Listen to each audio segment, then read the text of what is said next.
has a very good start and maybe not the best ending, but the ride to get there is so good, it almost forgives you. It almost forgives it, not forgives you. It forgives the show, almost. It forgives you for watching. It gains sentience somehow.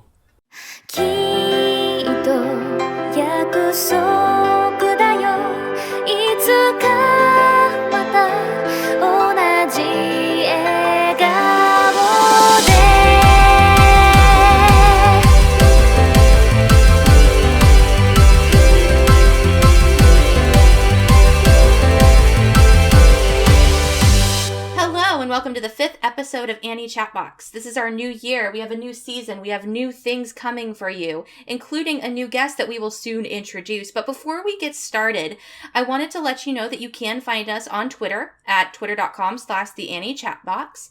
And you can also email us at anniechatmail@gmail.com. If you want to go ahead and submit a question, a suggestion, anything, we are all ears. Once again, that's anniechatmail@gmail.com. You can also find us at YouTube. And if you are already there, then you know where you need to be. Otherwise, I would suggest just YouTubing, searching for Annie Chatbox because we do not have a definitive URL. That being said, how's everybody doing today? I am super good. Happy New Year, everybody. It's Cammy. My name is Craig. Hello. How are you? And our new host. Hello. I am Jonathan. Or John for short. You'd probably hear me called that instead. Happy New Year, everyone. Glad to be here. Looking forward to working with everyone. And a new thing that's great is that all of us here are censured in Portland. We're boring Americans. Where are you from, John? Yeah, I am from the UK, Harwich. And this is where we're going to put all of his contact information so you can actually go and stalk him in person. Yes. That's our initiation here at Annie Chatbox. We go ahead and open it up to our fans to stalk you, all Yuki style. From Mirai Nikki. Yuki. Run. I'm here to protect you, Jonathan. But that being said, we are very excited about the new year. And I thought that we would open this with a topic that nobody saw coming. That is kind of predictable, but I think would be great. And that would be New Year's resolutions. What are you going to try and change this year? What are you going to try to do to better yourself? If anything at all. Maybe you're going to be Craig and just be tired and sit and not say a thing. But, throwing him under the bus aside, I will go first because, as always, I come up with these questions and don't give anybody time to prepare except myself, which is kind of a dirty way to go about things, but too bad. Anyway, my New Year's resolutions this year are to, one, lose some weight. I've gained quite a bit over the last year for a number of reasons, so I'm going to start going to the gym. I'm going to start working out. I'm going to start dragging Craig against his will to the gym. It's going to be great. Oh. Yes. Also, I want to try and be a little bit more active in the community this year. And I'm very excited to start doing that, especially with this podcast. And one of the reasons I wanted to do New Year's resolutions is because one of the reasons I wanted to start this podcast in the first place, and I feel a bunch of the other hosts would feel the same, is that I want to watch more anime. I want to get more active. I want to know more about what's going on because I've fallen off anime in the last few years. And this is a great way to start. Absolutely. That being said, what is everybody else's New Year's resolutions? I can go next, and I haven't really, seriously dedicated any thought to resolutions, but something that I've been trying to do since about the time that New Year's rolled around is that I want to cook more, because unfortunately, I am worst waifu, and I'm really bad at cooking. My boyfriend does most of the cooking in our house, but I'm starting to get better, and I'm gonna, start from the ground up with simple recipes, and by the end of the year, I'd really like to make my own traditional ramen, like Japanese-style ramen, in-house. So that is a big goal that I'd like to get done this year. So we're coming over. Right? Yeah, if what I feed you is purple and oozing some sort of gaseous fumes, please don't eat it. That tends to be a warning sign in a lot of anime. I feel like me and you, being the people that we are, should both just be locked into a kitchen. And we will just try and come up with something, because I'm not good at cooking it. Maybe I should steal your resolution. And we could just make something and then force your boyfriend and Craig to eat it. I like that. We'll do some sort of cooking boot camp. Find out more about that later. What about you, John? What are your New Year's resolutions? Mine is actually, as you said, watch more anime because this past year I barely watched anything. I will admit now. But also be more creative. I used to draw and edit a lot, and I haven't really done much of that the past year at all. The drawing I haven't done much in a while, but I still say I enjoy doing it, but I haven't done it. So yeah, just be more creative. Not just drawing, just loads of hobbies that I got, but that I've just sort of not done. That's actually a great New Year's resolution. I like that a lot. I feel I'm going to steal all of your guys' resolutions and just add them to my own. I'm so happy I went first. What about you, Craig? What are you going to try and change this year? What are your New Year's resolutions? Same thing that I do every year, Pinky. Try to be a better person than I was last year. No!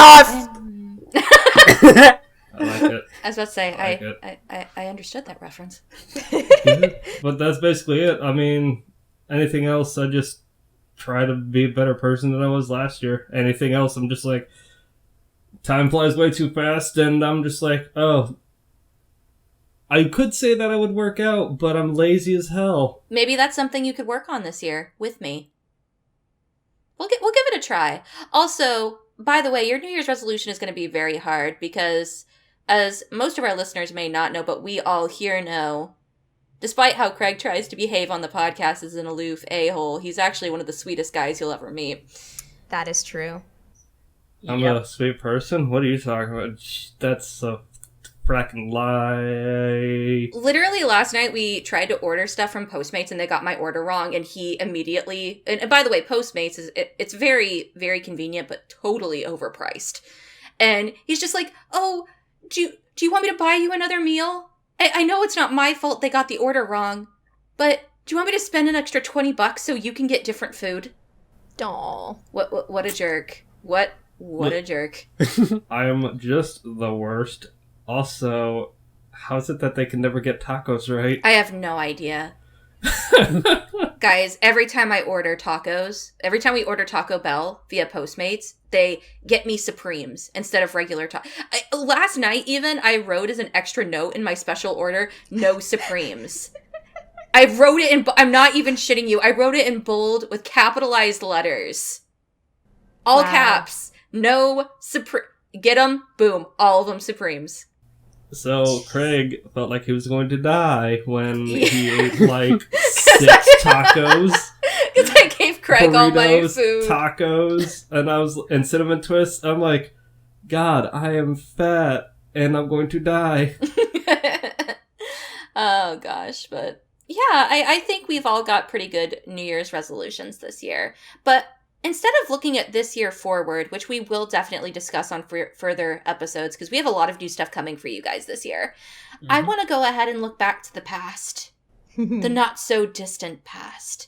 And It's dark back there. Don't look back in 2016. I have a flashlight. It's cool. We're going to shed some lights for Craig on the year that was 20... Terrible pun. What? Terrible pun. What was a terrible pun? Shed some light. You have a flashlight. Get it? This is Puncast now. Annie Chat Puncast. Anytime. Pete would approve. But anyway, so I want to shed some light on last year. 2016 was not the best year for a lot of people, and for some people it was a great year. But for anime, I'd like to say that it was actually a pretty decent year.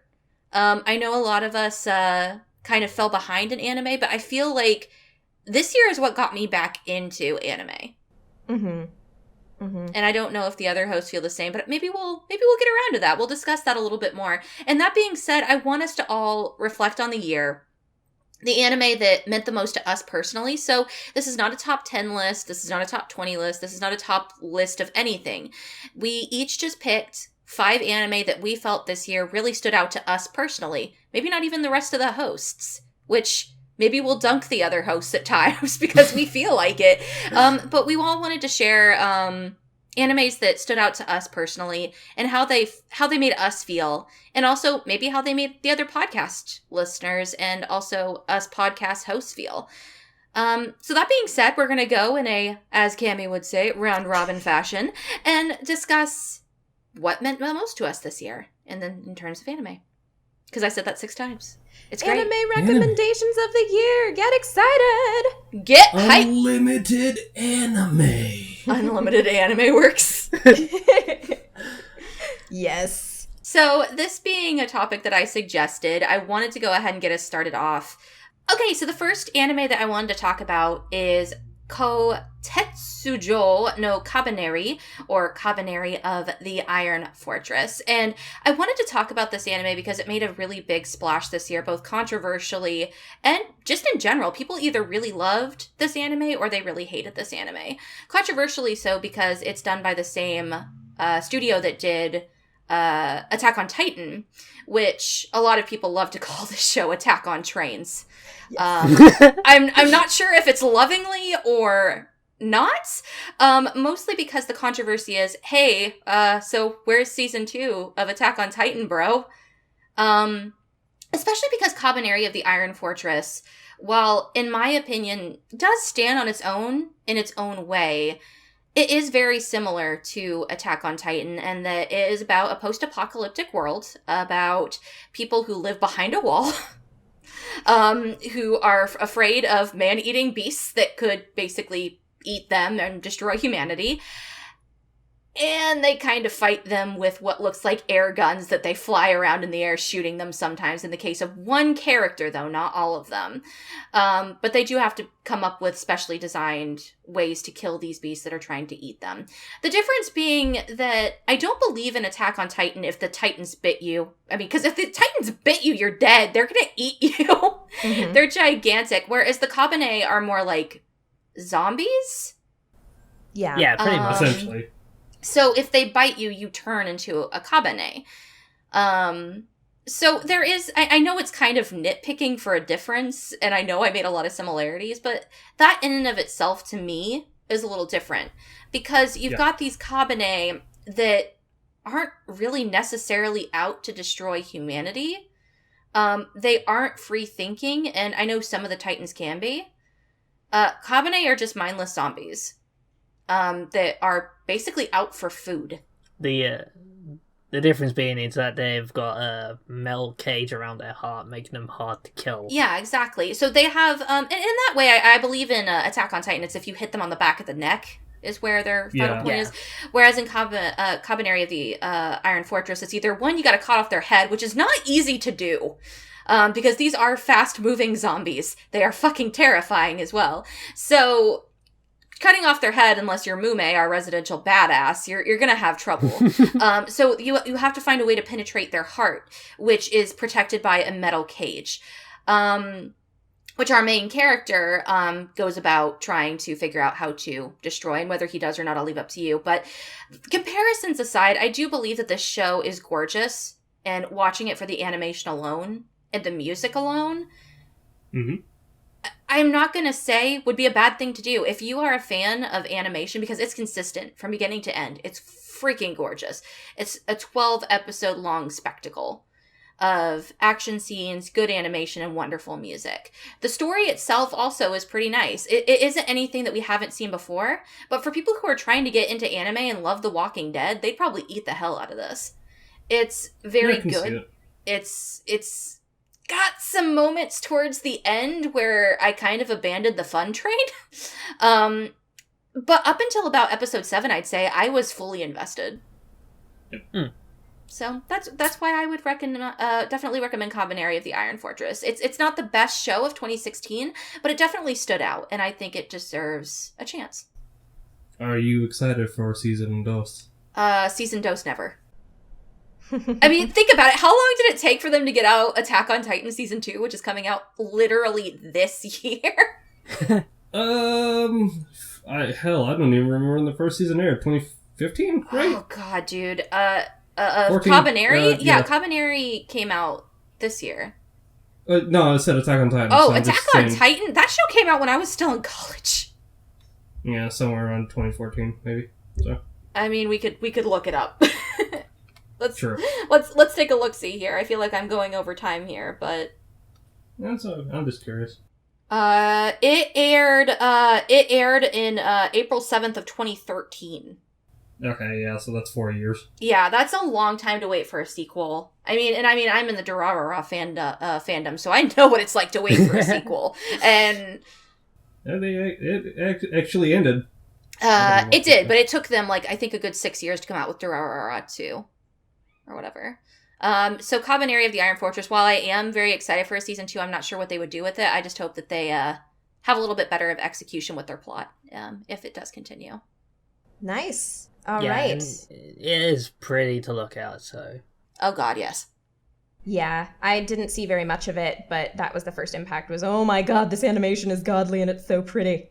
But now to bring us to something that is kind of the opposite in topic and subject, I'm going to talk about a little show called Tanaka-kun wo Itsumo Kedaruge, or in English, Tanaka-kun is always listless.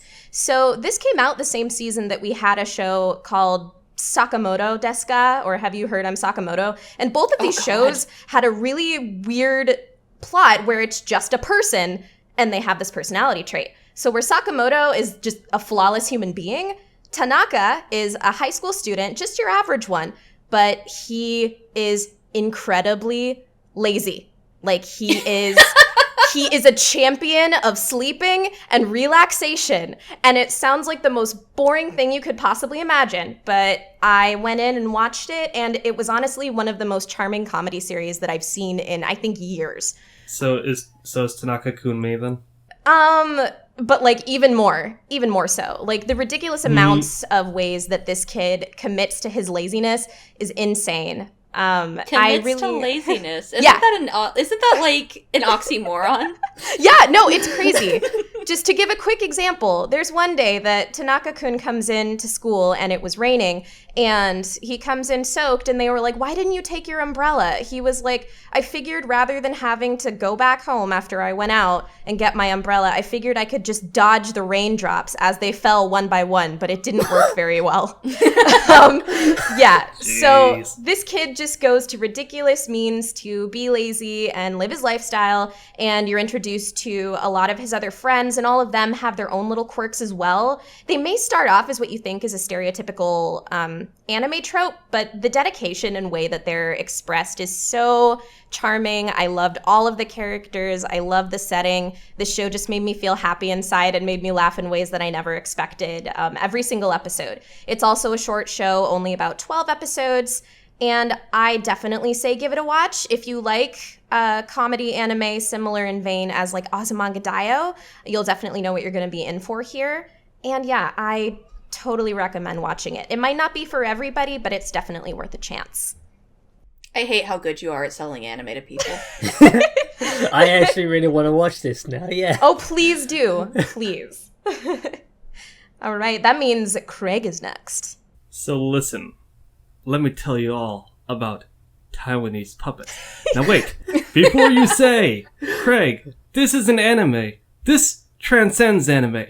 From the mind that brought you Fate Zero, Gen Urobuchi, and the composer of such shows such as Attack on Titan and Kabaneri, Hiroki Sawano, we give you Thunderbolt Fantasy! The story basically follows a princess who is trying to safeguard an ancient artifact from an evil organization, or clan, because this is like some made-up fictional ancient organization and whatnot, and a vagabond that comes across her and is able to save her, and it's his job to essentially now, with this mysterious guy named Ling Shui, they all have Taiwanese, but yeah, Chinese. Taiwanese. Taiwan is in China, but it's controversial. We'll just they all have very hard to pronounce names, which I would butcher. Shubuan is his name, I believe, and it's essentially about his journey with his ragtag team of adventurers to try and save her and make sure that they're able to get the ancient artifact away from the evil clan, which I'm basing on the name. But either way, it's got very good choreography. the puppetry is actually pretty top-notch. Good characterization. They're actually pretty fleshed out. It is 12 episodes. It's getting a season 2, which says something about it. And obviously the controversial thing here is, yes, it's puppets. Why would you bother watching this? Well, give it a shot, because it's actually got really good writing. It does have CG at points. Towards the end, they fight a CG monster. Not going to go into too much detail on it, and it does look kind of hokey, but that's really my only complaint about it. I love how your defense for it is, it's getting a season 2. So, I want to introduce you to a little show called Super Lovers. Hey, listen. It is getting a season 2. Hey, listen. So, Genroku is a better writer. I know, I'm just giving you a hard time. I know. But, yeah, this show does look really interesting. I personally gave Craig a lot of crap about this, because to me personally, it's not an anime. But you don't like it. It does look very interesting, and I have always been very interested in stop animation, and I'm a huge Leica fan. I know a lot of people here are. Yes. So the amount of effort that has to go into that kind of production is ungodly. So, yeah. Well, I just like the fact that he went to Taiwan and was like, puppetry is pretty dope. I'm going to make a story with this. And he got funding, and people actually backed him with it. That is really cool. I mean, Yeah. I think that this is a good one to recommend from the year, if anything, for just being different. Yeah, if I had been paying more attention to anime this year, in this case, just animation in general, I probably would have looked into this more, and unfortunately, I just didn't notice it, so I did completely missed out on it. So I'm definitely going to give it a watch myself now. Not right now, of course, because we're recording, but... Or could you? Craig, I have a question. Would you recommend that people check this out, at least just the first episode, for the stylization alone, because it's so different? Yes. Okay. Yes, very much. The only thing is, like, and Cass has said this off pod, but she's like, they look creepy. Like, the puppets look creepy. And while it does, right? I mean, me and my friends watched the first episode, and me and one of my friends were like, this would look so much better as an anime. While, again, that would probably be true. Again, it's being so different, so out there, a different medium. I was like, okay, it takes a little bit getting used to, but then you just like the personalities for who they are. I mean, they're puppets. They kind of look cheesy and hokey, but they do have great wardrobes and great costumes, given the fact. So... I also used to watch, like, Thunderbirds and Captain Scarlet when I was younger, so watching puppet show isn't new to me, but it's certainly different from those anyway, so... Joestar, what you got? So my first recommendation for the year would actually be Boku dake Inai Machi, also known as Erased. What is it erasing? Yeah, man. The Japanese title basically translates to something like A Town Without Me, or something like that. Or A Town Where Only I'm Missing, I believe. Yeah. Which goes to show, when they were probably naming this anime, they were just like, so what's the word about disappearing? Cool. Sounds good. It's kind of a dumb title, but I kind of like it. Yeah. So the main character is Satoru Fujinuma, and he doesn't really stand out at first. He's kind of like your average Joe, but he also has a strange ability to go back in time, normally in short bursts, to just before accident happens, so that he can try and prevent the accident from happening. Or the tragedy from happening. And when one day he comes home to find that his mother has been murdered, and that he's been framed for the murder, which sends him all the way back to when he was in middle school, I believe. I think it was elementary. Elementary, elementary school, not middle. To where he has to then solve a series of child nappings and murders that happened way back when, which somehow tie into his mother's murder. There's a whole murder mystery element to it, of course, and suspense and thriller, and will he solve it? And towards the end, people have criticized it because the reveal of who done it seems a bit lackluster, but I think of it more like in the lines of Criminal Minds, where it's for a comparison from the West, where it's not so much figuring out who done it, or it's more like why they did it and trying to the mind games of going back and forth and trying to prevent any more from happening and all that kind of side of it, which I was able to latch onto this and really enjoyed it from start to finish. It's not about the destination, it's about the journey to get there. Yeah. Pretty It's not bad that, another thing I loved about it is rewatching it. Having found out all that you do towards the end, the details that jump out is, oh, shoot.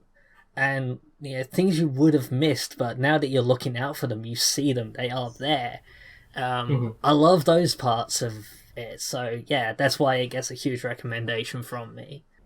I have a quick question since you brought up Criminal Minds, which I think was awesome. Do you think this anime could be used as either, as a gateway anime? Do you think that people who don't necessarily have an interest in anime could find something they would really like that they wouldn't expect out of anime in Erased? Yeah, actually, I think they could. Especially if you're a fan of something like Criminal Minds and NCIS and murder mysteries and whatnot. And murder mysteries. And while the main character isn't a professional crime scene investigator in any regards, he is an average. His main jobs are mangaka and pizza delivery guy. And the fact that the everyman, and because he is not a professional crime scene investigator, that does mean that he has challenges with trying to figure out anything, and yeah, it just adds to it, I feel. And the supporting cast are lovely and a lot more intelligent than your average 10-year-old kid. Yeah,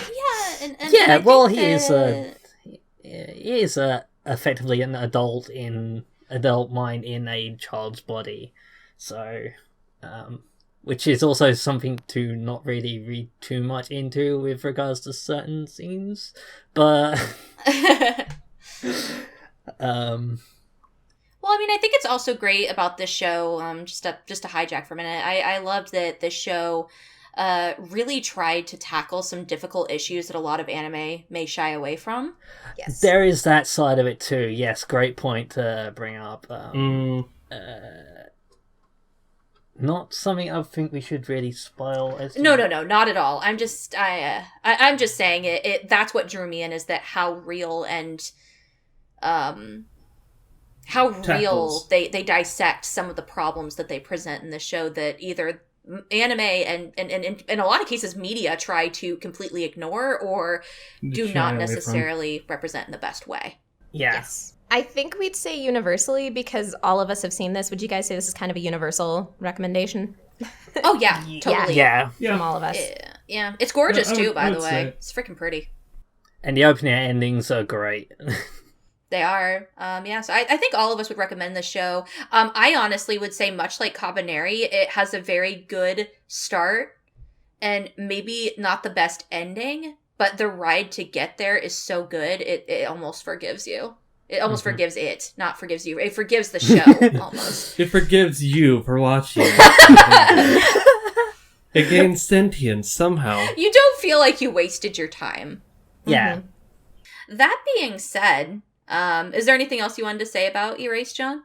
The anime ends differently to the manga, but it is still it's still an acceptable ending. It's not like it is too different from it basically fills the same plot points as the manga, because they were coming out at the same time. But but it's still fine on its own. I don't see that as really a detriment to it, but it is probably something worth mentioning. Yeah, and I mean, and here on this podcast, we try and not mention the source material too much. Yeah. Because we're an anime podcast. If we want to talk about manga, we'll possibly have a segment about that in the future. But yeah, I mean, as an anime on its own, it stands okay. It's not horrible. It's pretty good, actually. Yeah. It's pretty good. It's pretty girl. It's pretty good. So yeah, on to Cassie's next recommendation then. Alrighty, so the next thing I want to recommend is actually a show that I watched this season that I actually picked up not wanting to take it seriously whatsoever, just from the name alone, which is Flip Flappers. And I honestly thought that this was going to be a show that I could just turn my brain off to, which I desperately needed for personal reasons at the end of this year, and especially considering some of the other shows that were a little bit heavier that I was watching this season. I really, really wanted to have something to just turn my brain off. And in comparison to the other magical girl show, because this could be considered a magical girl show that I was watching that was nothing but pain and death and predictable pain and death, which was Magical Girl Raising Project, which I will probably talk about in length in another episode. I really needed something else to fill my magical girl appetite. And along came Flip Flappers. To me, Flip Flappers feels like Fully Cooley and Utena, maybe, for a couple of things I know about Utena, maybe more Penguin Drum, and Princess Tutu all got together one night and said, you want to produce a really weird baby? Because that's what this is. It's got so much going on, and you would think that would be a train wreck, but it's really not. The first couple episodes, which I know Cami has seen as well, so she could probably give some insight there, but they just seem very ridiculous. There isn't really much given to you in the ways of explanation. It just seems like a crazy adventure story about two wistful girls. Mm-hmm. Exactly. But later on, and not to spoil this for Cami or anyone else, it gets to be a lot more than that. There is actually a very deep story underneath Flip Flappers that I didn't see coming, which I'm not sure if I appreciated or not, considering I came into this show for mindless fun and not a feels train. But hey, Pokemon did that to me earlier this year as well, so whatever. You told me about a great episode 5. Okay, so listen, I don't want to ruin an experience for anyone, but Flip Flappers, I can't even think of a good comparison, but it's one of those animes that likes to explore multiple genres. Like, I could probably sit down, except towards the end where it definitely becomes plot heavy. I could probably sit down random people, like John, for example. I could sit him down and show him an episode that's totally a giant mech fighting episode. There's a mech fighting episode? There is a mech episode. There is an episode where it sounds like they just were like, hey, you want to make a horror anime? And it had some jump scares that I did not appreciate riding home at, 8 o'clock at night by myself watching when I just wanted my stupid, pretty anime about cute magical girls finding stones. But no, it's, before I ramble for too long, it's recommended by me, because it is just so many things, and it will keep you guessing. Even with what I've told you now, I don't feel like I've spoiled the experience for you, because it's just really well done. In my opinion, I know a lot of other people feel that it was unnecessary, but for me, I felt that it was great that they actually gave these characters some depth at the end, especially because you start to like them pretty early on as very silly, fun girls. Or at least I did. I didn't get the coconut disease, where everybody hated every time the main character says, coconut! Which is quite a lot, if anyone's wondering. Also, I recommend this, much like Kabaneri. If you hate everything else about this show, the animation is superb, and I can find nothing to compare it to. Yes, it's gorgeous. It's gorgeous, and it's a completely unique art style, because as somebody who watches anime, especially somebody who watches anime in this day and age where everything's a moe blob, where you literally post a face and just put a new hairstyle on it in a lot of cases, I cannot find any other show that looks like this one. Mm-hmm. Mm-hmm. And I appreciated that. especially because this is from a lesser-known studio. Yes. So for a breakout production, they really did well, especially because I'm a sucker for magical girls, and there's a lot of homages to actual, like, 90s transformation scenes, and that fit my palette rather nicely. Nice, so yeah, nice. Flip Flappers. Go watch it. It's a crazy good time. All right, so something that is hard to explain as well, like Cassie's, but very different in tone. My next one I want to bring up is called Showa Genroku Rakugo Shinju, or if you want to translate it to English, it's Showa Genroku Era Rakugo and Lover's Suicide. So the first that sounds bleak. Yeah, it's a historical drama piece, really to its core.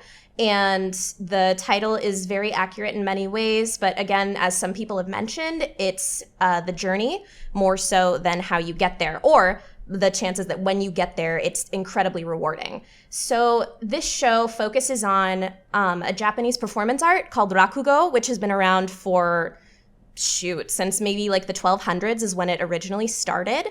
And Rakugo is essentially narrative storytelling that is performed in front of a live audience. And it's a single person that gets down on their knees and has minimal props, I think just a fan and their traditional clothing that they wear. And they tell a classical story that often is comedic or dramatic. And people sit here and they listen to it.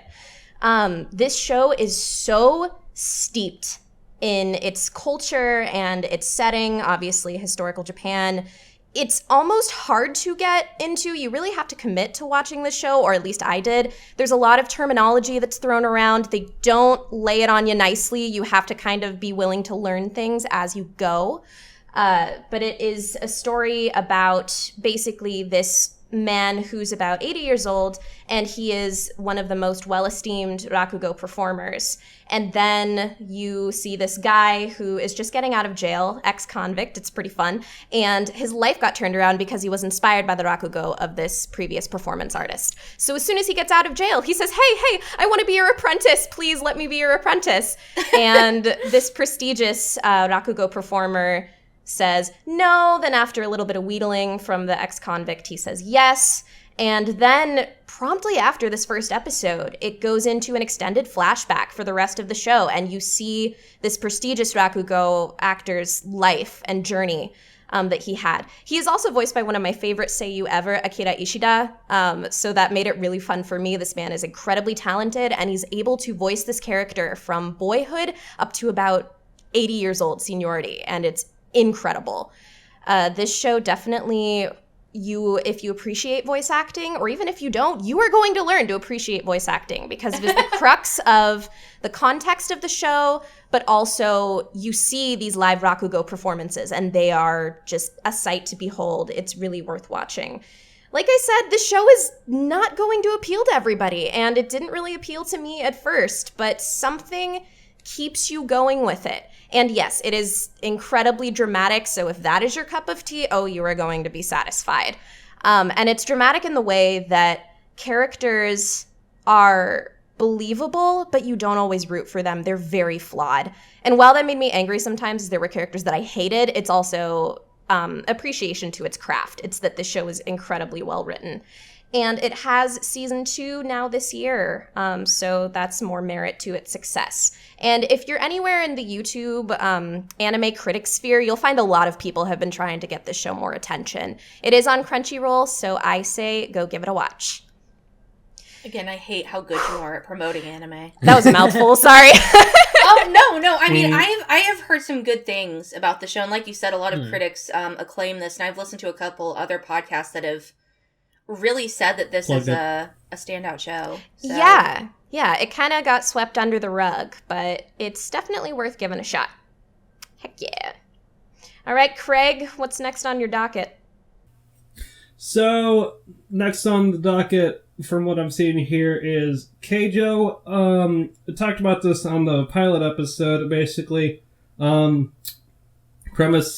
just a quick one, Nozomi Kobayashi, I believe that was her name. Nozomi is like, hey, just graduated high school, want to be a professional Keijo player, which is essentially girls use their butts and their boobs in order to try and get their opponents off of the land, which is essentially like a surface on the water, and she wants to be the best that no one there ever was.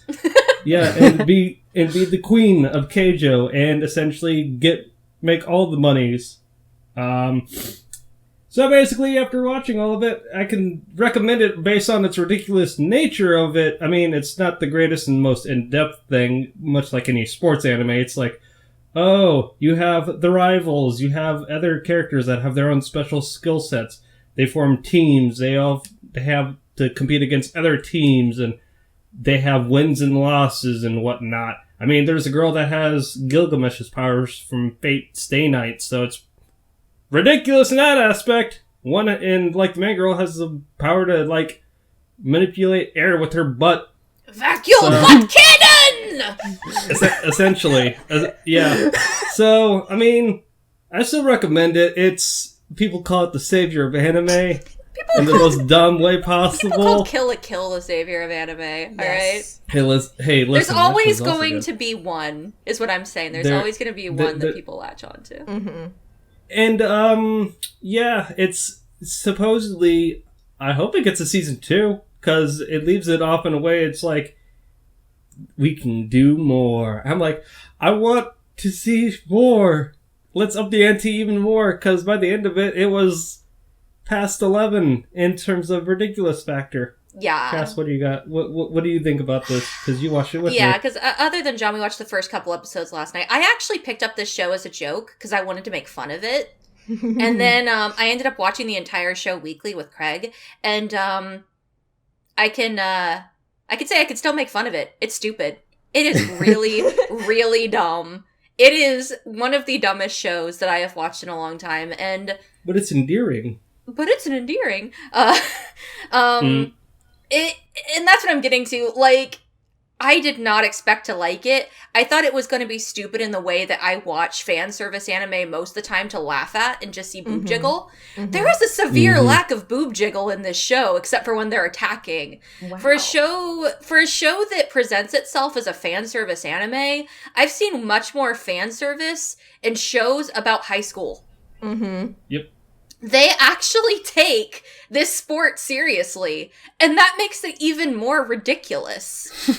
I mean, obviously a show that's about girls fighting with their tits and their asses is going to have a lot of zoom-ins on said body parts. Mm-hmm.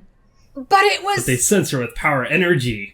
But the thing is that you're not watching those things to see them jiggle. You're watching them to knock somebody into unconsciousness. And that in and of itself, I don't know how to feel anymore. So, you like it. You won the season 2. I enjoyed it. I think that I've obviously watched this show multiple times. It's not something that everyone will love. I actually showed this show to my boyfriend, who typically loves stupid stuff, and he hated it. Oh, jeez. Well, listen, he doesn't have good taste. Venomously hated it. So... Doesn't have good taste? Hey, man. Hey, man. Hey? He has A+ taste considering who he's dating. Thank you very much. Thank you. Oh. But it all loops around. That's the only thing that I can say. If you can't watch things and be like, this is so freaking stupid that it's good. Like, if you don't believe stuff like that exists, don't even try. I was about to say, well, again, it's stupid, but I like the characters too. Yeah, I mean, some of the characters I did like, but I feel like it's not a character depth show in any way, shape, or form. It's not. But that's the same with any sports anime, really. Nope, I mean, not true. Okay. There are dude, season 2 of Free made me cry. Yeah. Because of how much depth they put into the characters. Same with there are plenty of sports anime that have character depth. For what little I know about Kuroko, I hear that there is some pretty good character exploration in that show as well. Yes, yeah, they do have a flashback arc. Yeah, so I by no means agree with the statement that sports anime do not focus on character depth. If anything, I think that the characters need to carry sports anime because nobody wants to watch somebody hit a volleyball. for for 20 episodes if they don't have any investment in the characters. Now, Keijo does have, and I feel like we're almost going into a review at this point, so we'll wrap it up. But Keijo, no, but I'm not fronting you though. The characters are very likable, but this is not the kind of show that you're going to be tearing up of the characters' backstories, is what I'm saying. Your heartstrings are not necessarily going to be tugged. Because it's a show about girls fighting with their tits and their asses. That's what it is. And it doesn't become much more of that, but it's fun. And I'm right there with you with recommending it. Heck yes. Joestar, what you got? Speaking of switching tones rapidly. Speaking of tugging on the heartstrings. Sometimes literally. My next pick is ReZero Kara Hajimeru Isekai Seikatsu. I butchered that so badly. You tried. That's a mouthful. Also known as Life in a Different World from Zero. And 6 other names. And so many other names out there. So, just Google ReZero. ReZero, you'll find it with that. If you haven't already watched it, what rock have you been living under? But if you haven't heard of it,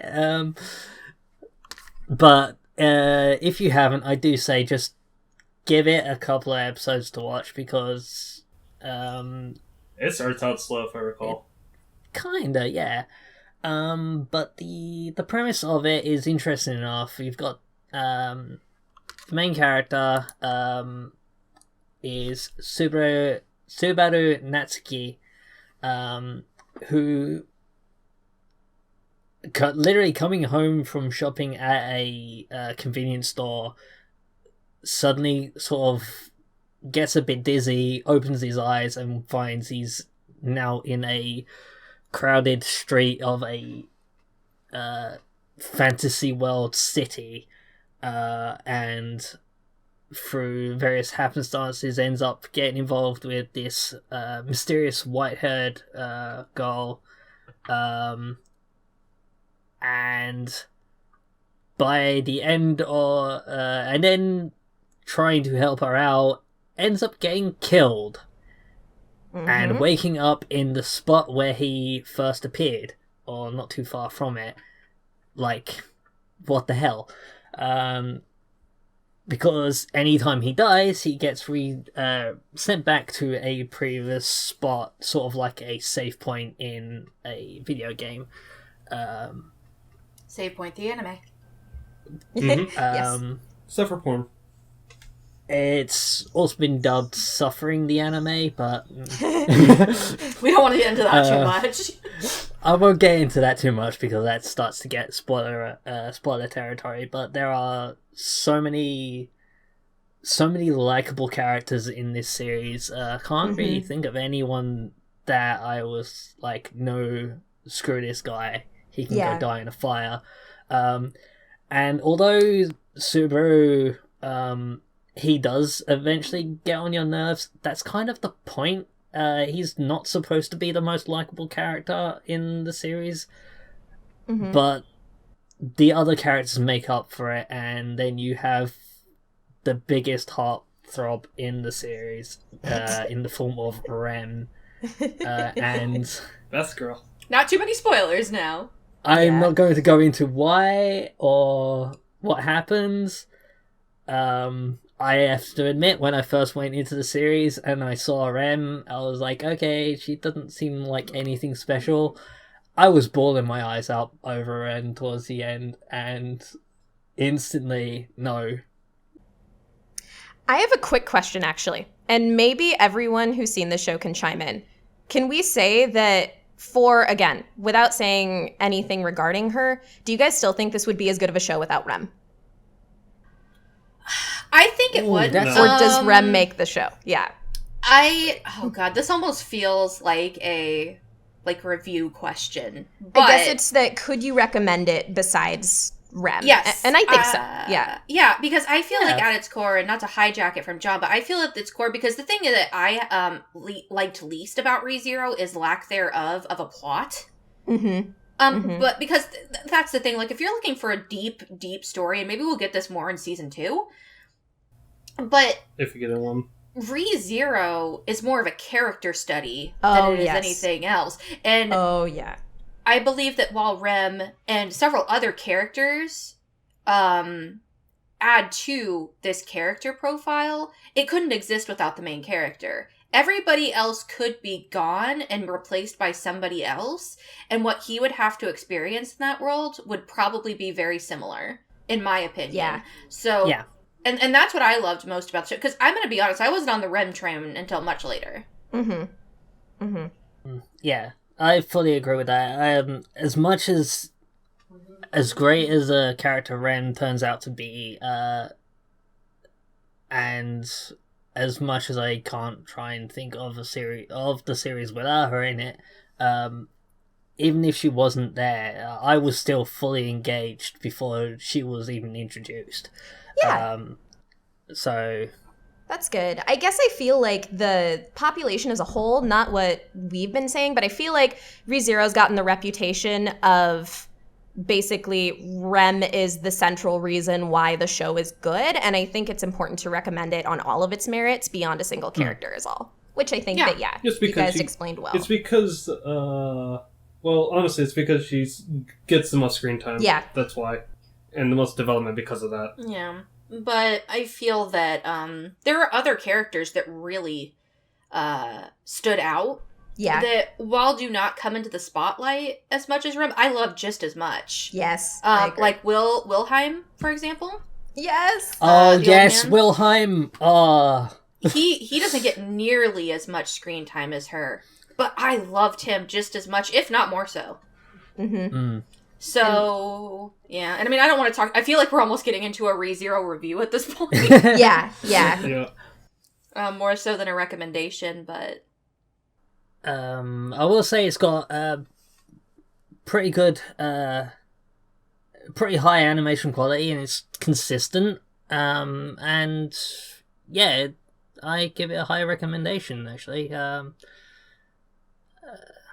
not much else I feel like should say right now about it. So. ReZero is definitely one of those ones you don't want to say too much about, because most of the show and most of what's good about it is dependent on you not knowing anything. So, yeah. That being said, I think most of us would give this a hearty recommendation. Yeah. So, go for hearties. Back to Cassie. Yeah, man. So my third recommendation from this year, again, like, I've been going on and on and on about how much I hate how good Cami is about recommending anime. And two of the ones I have left to talk about, I only watched because she exists. I love you. So I guess you could take this next one as a recommendation from both me and her, because she recommended it to me, and therefore I am now recommending it to all of you. And that is Udon no Kuni no Kiniro Kemari, or Poco's Udon World, which was surprisingly not as popular as a very similar anime that we'll talk about later, but has very similar themes in that it's about raising a kid. There is a little bit of a twist in there, but for the most part, those are the feelings that you're going to have while watching this show. The twist being that after the main character, whose name I forgot, just a second. Oh, it's Shiza. Oh, it's Sota. It's Sota. How did I forget that? He says his name 20 million times. Exactly. I was more going to say, you watched it recently. How did you forget? So listen, guys, I think that I love shows where they say the main character's name over and over and over again. Because we have Flip Flappers with Kokona, and we have Poco's Udon World with Sota. Sota. Yes. Sota. Whereas I think in Udon World, it's a little cuter because it's coming from a kid. But yes. So Sota, after his father's passing, goes back to the country hick town that he was raised in, one that he moved away from long ago for reasons that are explored for the city of Tokyo to really begin his life. But when he goes back and is helping prepare to sell, because his father was an udon maker, as the title would kind of let you know. And I've been told that, oh God, what is the name of this city? I'm going to look it up, because I actually have a friend who lived abroad in Japan for a while. And the place that he comes from is actually famous for udon in reality. He actually went there and he's like, I wasn't a huge fan of it, but it's good. It's good. But yeah, Kagawa Prefecture is what it's called. And Kagawa is very famous for udon, and his father made udon in this prefecture. So he came back home, not to take over the restaurant, but to basically get it cleaned up and get the house cleaned up to sell, because, you know, people pass on, and unfortunately that's part of the cleanup process after someone passes away, is to take care of their belongings, and if they had any property, to figure out how you're going to manage that. Well, during his clean out of the udon shop, he finds a child just chilling in one of the pans, just sleeping, and he wakes up and runs away, and he chases him, and it turns out that this child is actually Tanuki, which is a small, cute little creature. If you have no idea what they are, just Google them. But be careful, because there are some situations where Tanuki are portrayed in very strange ways for some reason. But in this show, it's just a cute little tiny animal that in this case can turn into a little human boy who Sota names Poco. And from there, they kind of explore the world and what it is to be, basically what it's like to live together, being a child, essentially, and somebody who becomes a makeshift, like, parent out of nowhere, and how he deals with the fact that not only that this is a child that he needs to take care of, but also he's a Tanuki. So that in and of itself comes with its struggles. And it's very heartwarming. That's the only thing that I can say about this show without completely spoiling it, is other than what I've just told you, which sounds like a feels train in and of itself, father-son relations, essentially, the anime, it also really explores what it's like to move on from a travesty, and what it is to be family, and what it's like to make a family. And I really loved this show, way more than I thought I was going to. I thought it was just going to be about some little Tanuki that, you know, there's going to be some sort of fantastical adventure or something, just from what I read in the synopsis. And that's not what it is at all. It obviously has supernatural elements in the fact that Poco is actually a Tanuki, but it has almost little to nothing to do with that. The fact that he's a Tanuki only comes into play closer to the end, and in very few situations in the middle. And also the music in the show is great. One other little detail that I loved about Poco's Udon World is that there is a little show that Poco loves to watch called Gao Gao-chan, which is much like any show that we would have watched when we were kids. It's kind of like Barney in this world. It is. And Poco loves Gao Gao-chan and will run around just going Gao throughout the show, which in and of itself is super cute. But at the end of every episode of Poco's Udon World, they have like a little mini episode that actually is the Gao Gao-chan episodes. They're like 2 minutes long, and they're super cute, and I'm really happy that they added it. I think that also gave the show a little added charm that it didn't even need. But it was there. So yeah, it's just a charming and loving show, and I adored it so much, and I hate Cammy. The only other thing that I think I'd mention, and I know that this is partially why it connected to you, Cassie, and also me as well, is that it's from the perspective of, well, he's like 30 years old. It's an adult protagonist, and it's very nice to see more anime with that demographic in mind, you know, versus like high school and teenagers. So. Yeah, and it explores what it's like to be at that point in your life, too. Like, oh, God, I'm almost 30, and I'm not married, and oh, God, what am I doing with my life? Like, that is a big theme in this show, and you don't even realize how big of a theme it is until you realize everything he's doing throughout the show, which is great, especially for people like us who are in our mid-20s, or, like, these two old men literally turning 30 this year. So... So I would definitely even, you could watch this with your kids. Yeah.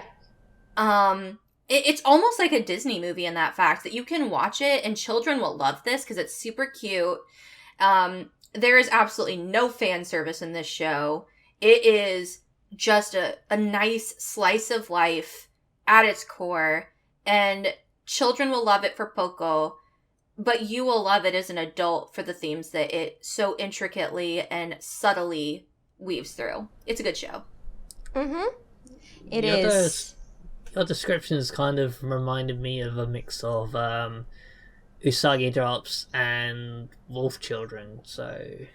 I Which think you'd be right. enjoyed both those, so I probably should give this a watch as well. Yeah, I think you'd like it. Yeah, it also sounds like another anime that I almost accidentally slipped in that I believe that Cami probably would love to talk about. That's right. That's my next pick, and that is Amama to Inozuma, or Sweetness and Lightning. And Sweetness and Lightning came out the season previously before Poco, and it is crazy how alike these shows are, as Cassie mentioned. To get a little detailed, and again, I'm kind of a geek about seiyus, so I like to find out who's voicing who in a lot of shows and seeing how those lines cross. Sota from Poco's Udon World, who becomes a makeshift father, has the same voice actor as the father in Amamato Inazuma. This guy What the heck? Yeah, this guy just has like a general really awesome dad voice. He's like very soothing, very realistic. It's kind of hilarious. So, oh my god. Yeah. I don't know what's been up with this anime season, and well, I mean, okay, I kind of know why they're pushing the parenthood thing with these shows. But curse you, Yuichi Nakamura!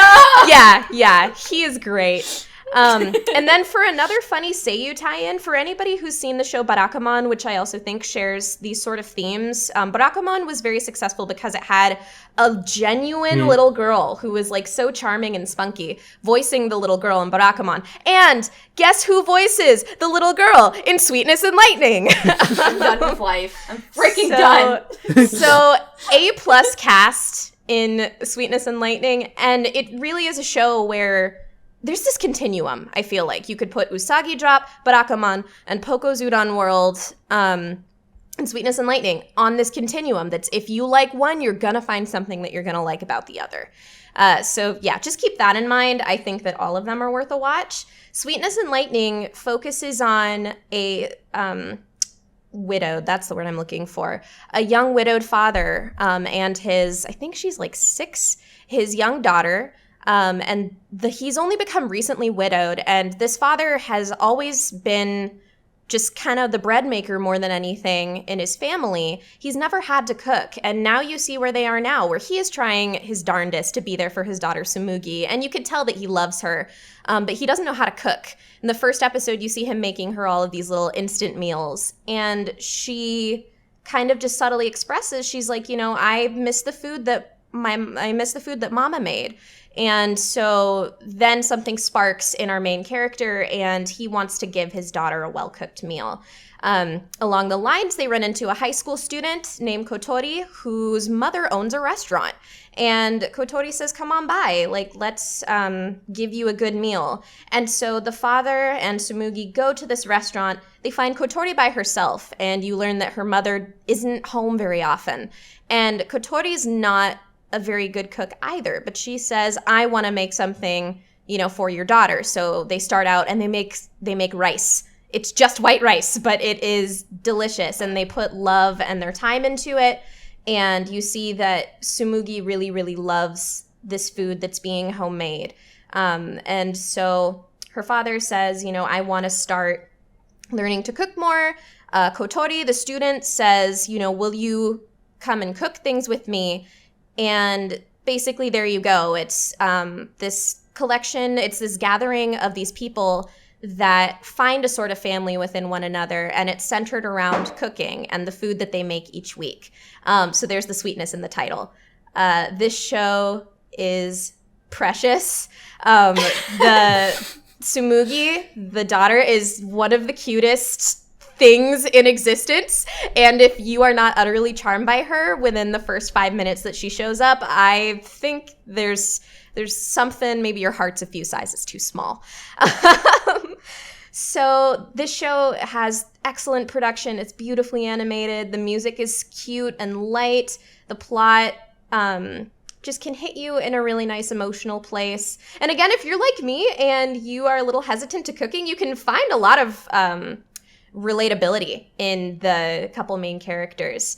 I really don't think anybody would dislike this show unless you really, really hate family and good feelsy relationships. Yeah, I think that everybody needs to give it a watch. Go watch it. In other words, unless you only watch anime for shonen punching, yeah, you might like this. I mean, granted, I understand that everybody has a genre that they like, but if there is even a part of you that has a sweet spot for this kind of show, I mean, I haven't even watched it, but I want to. Mm-hmm. And from, Cammy's shining recommendation of Poco's Udon World, I think she knows her stuff, so. Yeah, it's one of my favorite genres. I'll be blunt and say that. But definitely give it a watch. Give the first episode a watch. You'll know if you'll like it or not. I've seen a clip of it, which was the little girl walking along. Was it the shark song? The shark song. Oh my god, yes! Yeah, that is so cute. There's a scene where the little girl is walking and she's singing a song about not stepping on the street because there are sharks there, and it just goes into this full song, and then you see the road turn to water stuff. It's really random, but it's really cute. So yeah, just give it a watch. It has my full recommendation. Alrighty. One other thing I want to point out about this and that drew me to it, and I swear we can move on after that, is that, and you did touch on this, but I love, because they didn't do this in Poco's Udon World, but the kid is, the girl whose voices Poco does great, but the voice actress for the little girl is an actual little girl. Yeah. And I love that. I know that you said that they had the same voice actress as the little girl in Barakamon, but it's a little girl. It's legit. Well, and she's just so good. I mean, like, she was phenomenal as Naru in Barakamon as well, but also both these little girls have different personalities, and they're able to be their own unique character. And another thing that I will mention for Sweetness and Lightning is that Tsumugi feels like a real little girl. She's really charming, but she's not perfect. You're going to see her have tantrums, and you're going to see her, be stubborn or maybe want something that she can't have. And that to me is another mark of how impressive the show is, because it doesn't paint a perfect idealized family. And I love that. So, all right, Craig, what are you going to bring us into? So my next recommendation here is Drifters by the creator of Hellsing.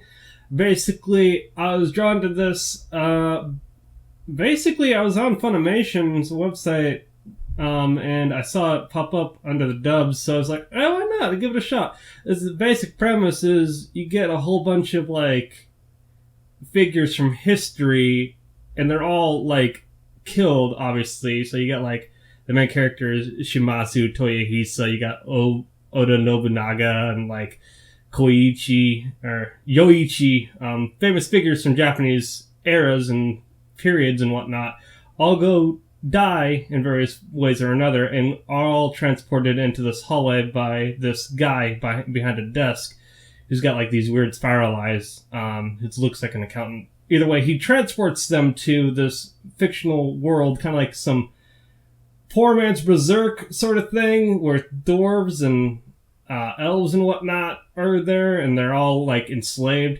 Reason being is because this an empire called the Orta Empire has essentially enslaved them. So Toyohisa, Nobunaga, and Yoichi essentially are just we're gonna go and liberate everything, because why not? We're from the Sengoku period of Japan and whatnot, and we're just gonna go and raise hell because we can.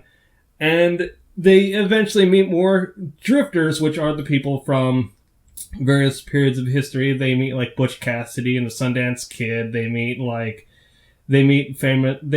a famous fighter pilot from Japanese history in his airplane, as they fight dragons and whatnot.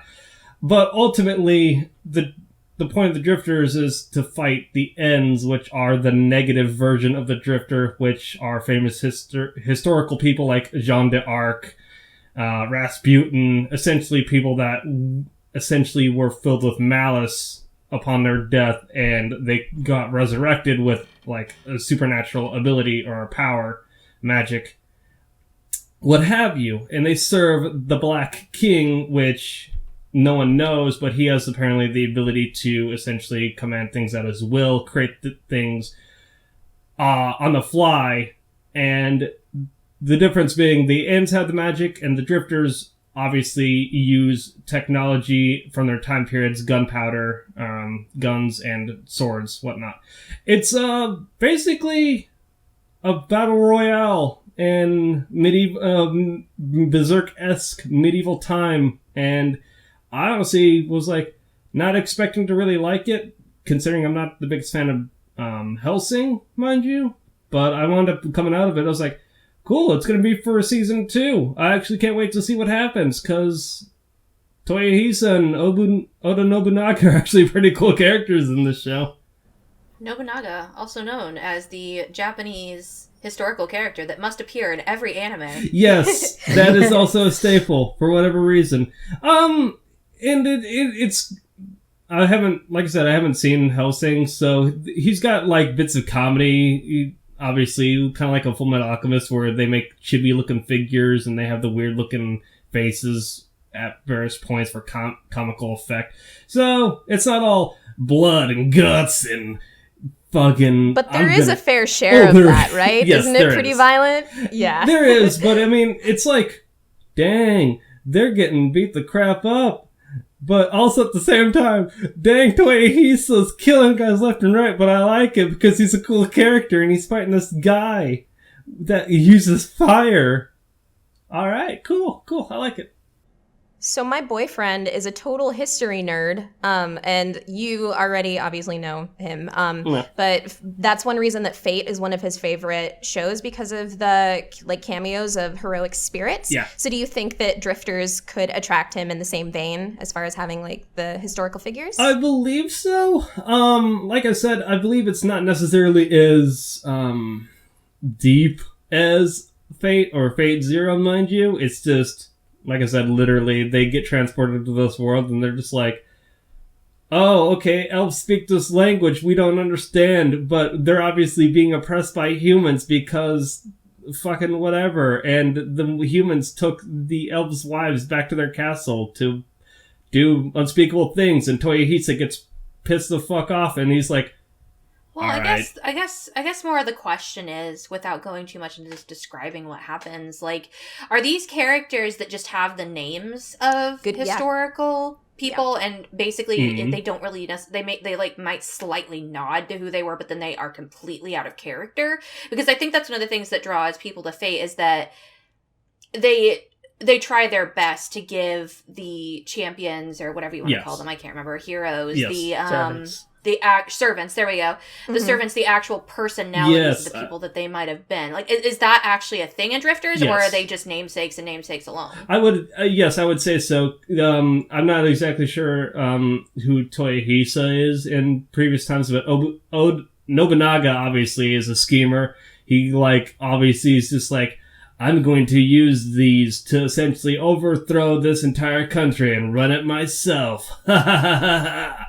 And then, like I said, the evil Rasputin's a schemer. You have Jeanne d'Arc, which obviously is like, I was betrayed by my country and I was burned at the cross in my past life, that sort of thing. So I think it's pretty cool.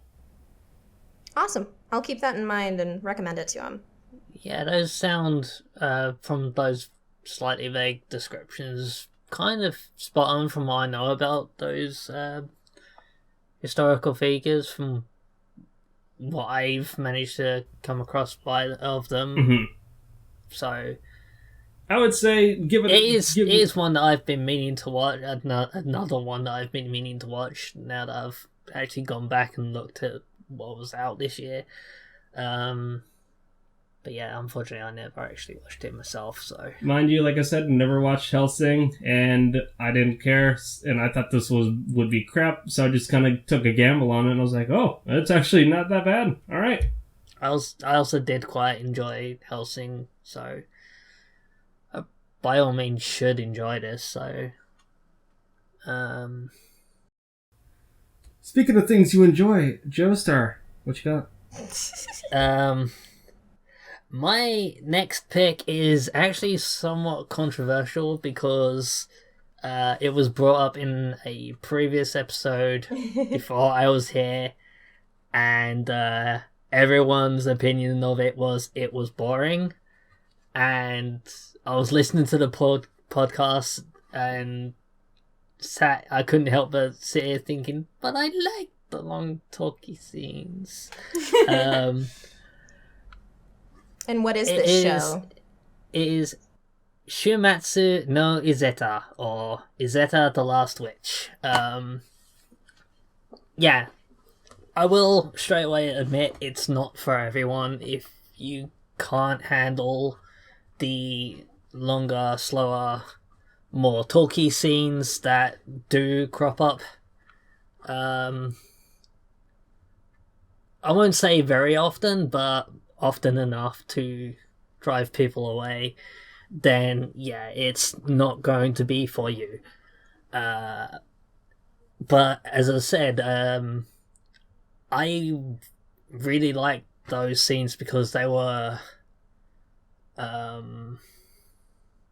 I'm skipping ahead of everything right now. Well, you really like those scenes. Like, why did you personally think that those scenes were... Because I think that our main issue with it was, maybe you could defend it in this regard, is that it wasn't that there were long monologues or long talks. It seemed like that was happening for every single episode. So, does that get better? Because I don't think that any of us here hate there being... some sort of setup, because a lot of us here love Fate, and let's be honest, there's a lot of talking in Fate. I actually, for all it was, I liked Bakemonogatari, and that show is nothing but talking. So I don't think, but it was done in an intricate and dynamic way that made it interesting. So what is it about those episodes that you particularly liked, or do those episodes just not, are they not a good reflection of the show and it changes later on? Because I think that's really what turned most of us off, was not that they had long conversations, but because it was like, episode 1, this was so kick-ass! And then it's like, oh, we're talking in episode 2. I mean, that's fine. What are we going to do in episode 3? Okay, that's cool, but what about episode 4? Alright, I've abandoned the fun train. I was bored on for episode 1. The action does come back a bit more frequently towards the end of the series. I will admit, I will say that. I enjoyed the talky scenes because there seemed to be a lot of... it's odd to say, but anime has actually made me more tolerant of real life politics. Like, seeing the politics unfold in animes is... made me it's... I won't say it has gotten me interested in politics, it's just made me a bit more tolerant of actually paying more attention to real world politics. But you want some politics, get you some Gundam. I was about to say, this coming from the Gundam fans. So I liked the political sides of it. I liked the whole here's an awesome power, but it has this specific weakness. Well, let's hope that let's hope they don't end up discovering this weakness. How can we try and hide this weakness? Okay, let's try this, and then stuff. Did you find the stakes, like the political stakes and the stakes for the characters, compelling as you got further into the show? I think that was one other thing that was absent for me, and maybe it's just versus what people find compelling, you know? And I feel like before we even answer that question, we should probably talk about what the show is about, because I think we automatically jumped into... I feel like John went into this immediately with, I must defend myself before I'm burned at the stake, instead of actually giving us a synopsis. So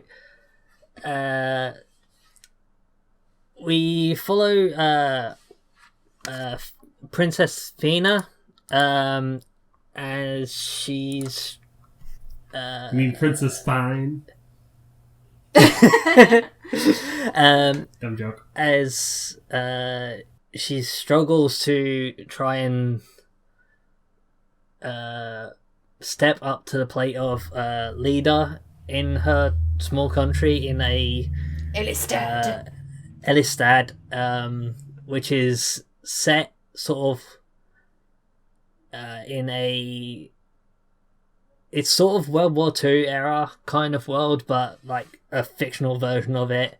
Though there are a lot of similarities between World War II. For example, you've got the Germanian Empire, which is quite blatantly Germany trying to take over the world. It is very much World War II. Only while the world is moving on into into a world of technology with tanks and firearms, there was magic in the past, and suddenly Fine finds her childhood friend, Izetta, who is the last witch. She has these magical powers and ends up calling on Izetta to help her defend her country. And while Izetta at first is quite hesitant, she ends up joining in because she really cares about Fine and comes to care for the people of her country as well. And so... later on we get more conflict, more emotional conflict with Izetta and Fine, as they struggle with the whole idea of we probably shouldn't have brought magic into this more modern conflict after all. But that's going a bit further into it.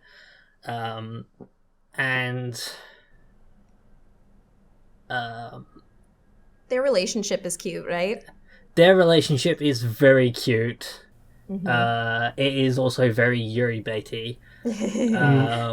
Yuri bait, the anime. That could be a draw for some people, though. You know. I will admit, I was drawn in by the Yuri baiting. I mean, I'm not gonna lie. Yeah. I mean, I'm pretty sure I was too. And yeah, me too. I'm sure Cammy was as well. I mean, yeah.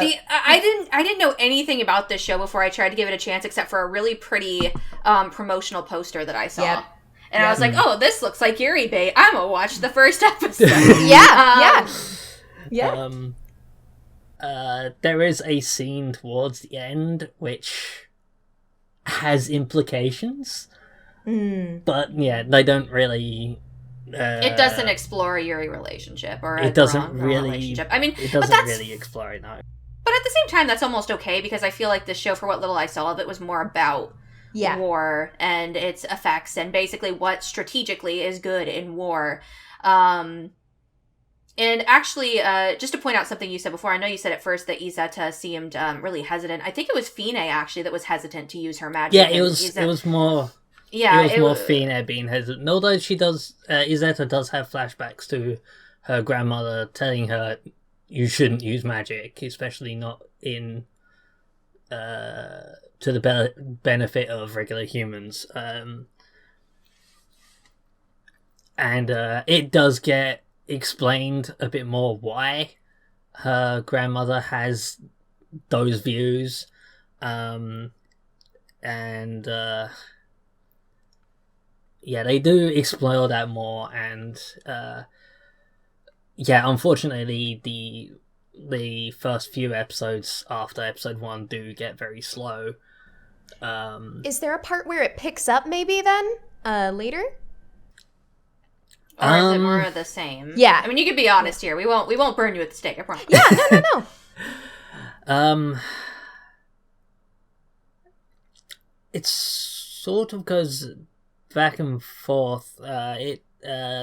There's as I mentioned, there's a weakness to Izetta's power, and they have this long meeting about, well, what happens if they happen to by chance take advantage of this weakness, well, we'll cross that hurdle when it comes there. And then they hit the hurdle. Sure enough, straight away, they're attacking this spot, which is the source of Izetta's weakness. Fuck. Right. And they have this scene where they're trying to still portray as Izetta as this all-powerful witch that cannot be defeated, while she is actually just pretty much a normal girl in this area who can't do anything. And the tension of, will this work? Will they blag it? Will they push them back despite the overwhelming odds against them? Those scenes grabbed me. Gotcha. And yeah, so there's a bit of fan service, and some people were like, well, that wasn't needed, and I can kind of agree. I don't know, I man. wasn't itching for it. I appreciated that boob jiggle in episode 3, I think. I was alright with that. But yeah, I think overall it's totally, like, your opinion is totally fair. You are allowed to love the show. And like we said before with the spotlights, these are ones that maybe just attracted us the most. You know, not everybody is the whole host. So I think it's good to get a balanced opinion and hear that someone else found a lot of merits in this show. Yeah. And for what it's worth, for what I saw in episode 1, just from the music by itself. Oh my god, the music is phenomenal. Yes. And I actually really enjoyed the character designs. Yeah. There were some scenes. I know there was one scene where it had like a bunch of soldiers singing a song or something, and it just looked like a bunch of stills with mouth flaps. Where I was like, really, guys? But for the most part, the animation seemed to be pretty good as well. They seemed to space it out from the few episodes I saw. So I don't think it's a bad production. Mm-hmm. I just think that for me, it wasn't like, for example, Kabaneri of the Iron Fortress, where there was just so much I had invested at that point that, you know, at that point, the animation, music, and everything else could carry the parts of it I didn't like, and that did not happen in Izetta. But that could happen for others. Yeah. Yeah. I will also, speaking of the production quality, while there was the odd scene that was a bit janky, and I can see them probably using the slower talky scenes to stretch the budget out to save it for some of the more action scenes. The action in the last couple of episodes is gorgeous. The effects going on and everything, and it is also, there are scenes towards the end, they constantly have like, okay, how is this going to play out? Is everything going to be okay? And when the final plan all kicks in and it finally clicks, no, this is what the plan is. I had actually become pretty emotionally invested by this point, and I'd fallen in love with the characters, and I was crying my eyes out because I did not know how this was going to play out, and I was hoping for a happy ending, and I'm not going to spoil whether I got that or not, but in the end, I am happy to give this a recommendation. Awesome. Okay, so time for my next recommendation. Are you guys ready? Yes. Mm-hmm. Right. So you guys know how I typically hate slice of life comedies, and I hate moe bait for the most part. So excuse me. So I have a show for you that is a moe bait comedy show. So listen, I actually really adore the show, and I went into it mostly because I think Craig actually mentioned wanting to try it out. Which is a new game. Yeah. Craig, weren't you the one who said, hey, let's watch this together? I watched like the first 4 episodes and said you'd like it because the main character reminds me of you. Aw, thank you. But yeah, like, he's just like, oh, you know, let's watch the show with me, and typically when me and Craig, I mean, we live in the same house, we're roommates, when one of us wants to watch something, the other person will at least give it a shot. And I was like, oh, okay, I mean, it looks cute, looks kind of dumb, but I'll give it a shot. And I actually adore this show. It is so charming and it is so cute. And one of the things that I love about it is it's not your typical, because one of my favorite anime comedies of all time is Daily Lives of High School Boys. Oh, nice. I need to check it out. It's so good. It's so funny. But it takes place in high school. And that's one of the things that, and is it just me? This is completely off topic, but do you think that anime companies and like light novel writers and manga people have realized that everybody's getting tired of the school setting and put everything in a fucking fantasy world now? Yeah, it's a trend. Probably. Yeah, actually. It's like, oh, well, if it can't be high school, well, where else do we freaking go? Placeholder, New World. Yes.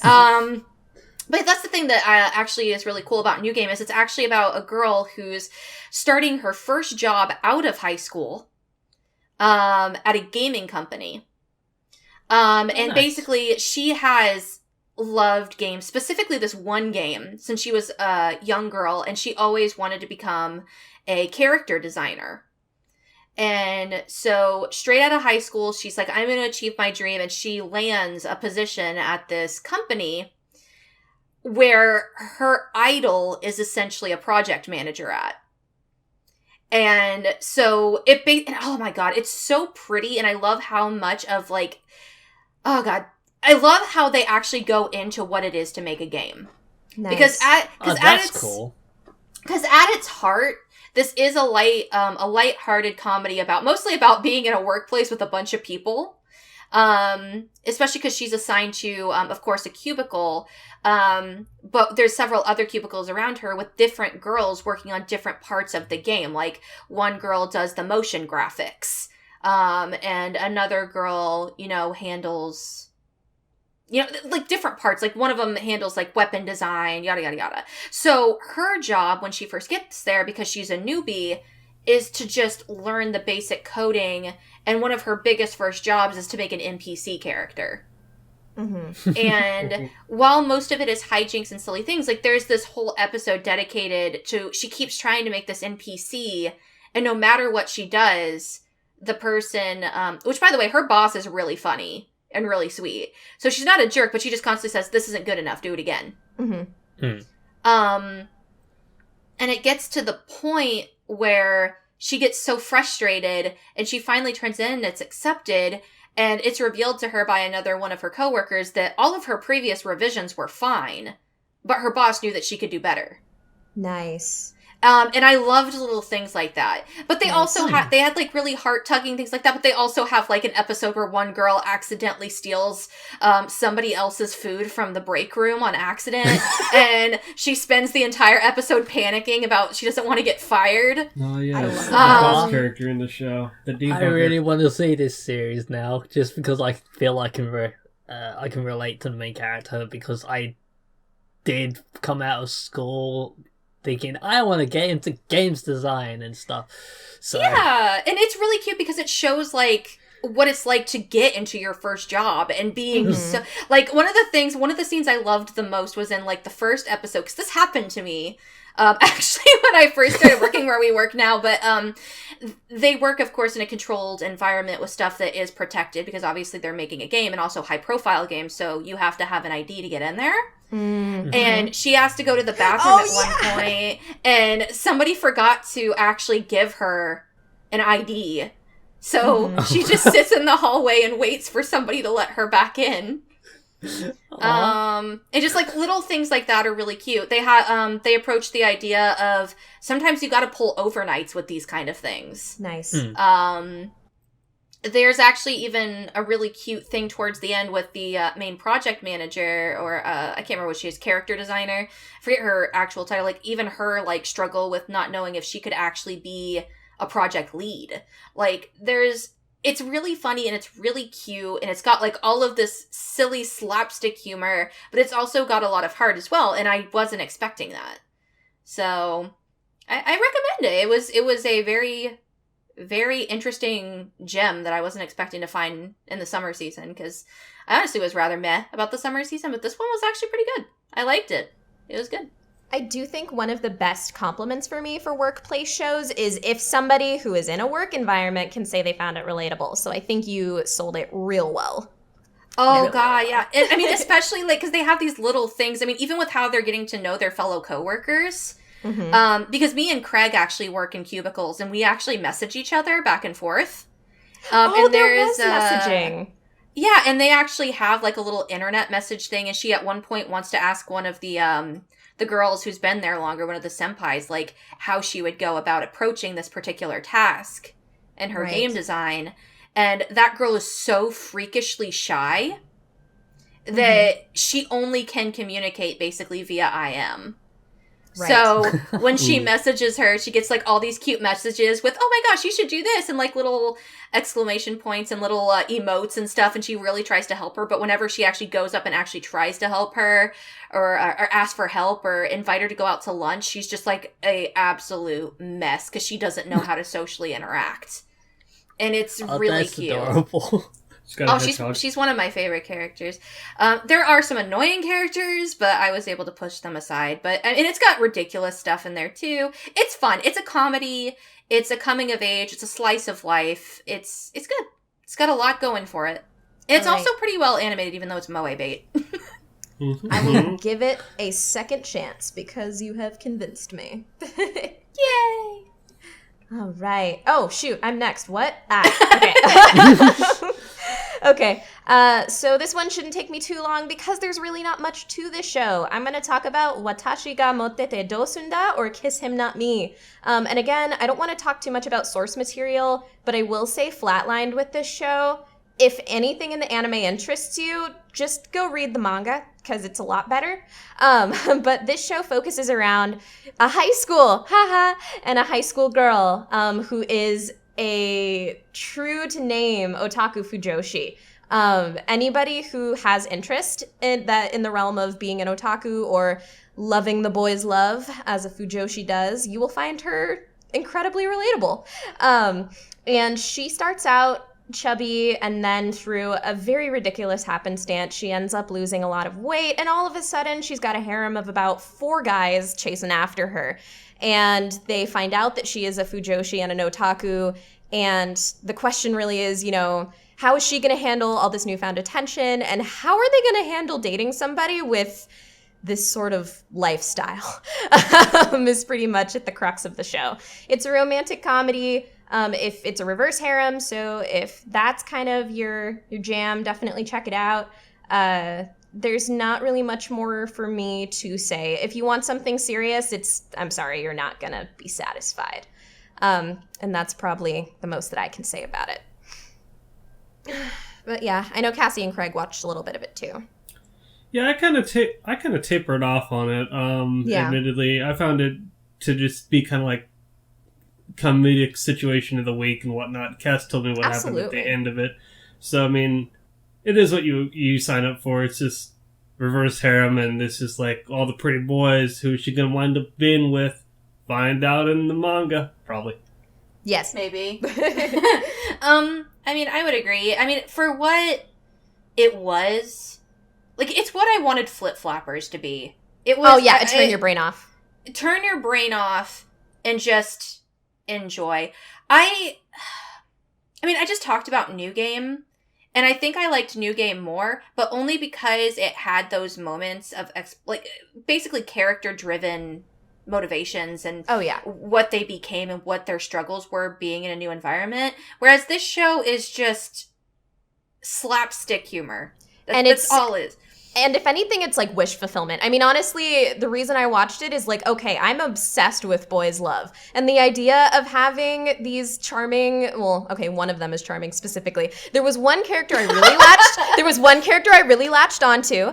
And so primarily I would read it because I was like, and watched it. It's that I relate to this main girl, but she gets to be totally ridiculous where I have to like shield myself.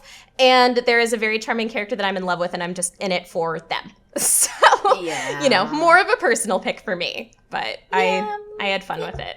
I think people in general will have fun with this if they're just looking for something that is a comedy that you can turn your brain off for. And I mean, it is a reverse harem, and we don't get a lot of those. Yeah. And we especially don't get a lot of them that have any particular substance whatsoever. Yeah. For all its faults, most of these characters, especially the main girl, Kai, is a character, and she's crazy. Some of the guys are, I mean... They're special snowflakes. The main reason that you would get turned off is probably by some of the personalities of the guys, I think. Yeah. And I mean, and some of them, I mean, I think by the end, they made almost all of them have at least one likable trait, but it almost seemed like towards the end it was one-off episodes of, which guy do we want to make look favorable today? Yeah, absolutely. And that's okay, but I did appreciate that they did have a lot of references in this show. Yes. That personally I enjoyed. I liked that they really poked fun at a lot of the stereotypical things that Fujoshi and otaku are into, like fan fiction and shipping wars and how that can actually interact with friendships and cause stupid fights. And I think one of my favorite calls to the hobby, like you were mentioning, was something like, it was like small effeminate boy X tentacles. That was probably my favorite joke in the entire show. So yeah, there are good things about it. It's not going to be for everybody, but it was fun for me this year, so that's why I put it down. I'd recommend it if you want, because we can't have all 10 out of 10 would recommend. Sometimes you just need something silly to watch, and I would definitely recommend it in that regard too. And you're going to know in the first couple episodes if you like it or not. Yep. Yep. All right, Craig. Yeah? I was just going to say, I haven't actually watched it, but it has piqued my interest. It's another one that I've been interested in watching. Just give it a try. See. Poor John is just going to have to go back and watch the entire freaking year. Bless your heart, John, for being sold on our recommendations. We love you. Okay, so my recommendation here, number 4 out of 5, is Mob Psycho 100 by the creator of One Punch Man. We all know the One Punch Man, Saitama. But anyway, we have Mob Psycho One Psychic Boy, as he was jokingly called. But essentially, it's a journey about... God, I forgot his name now.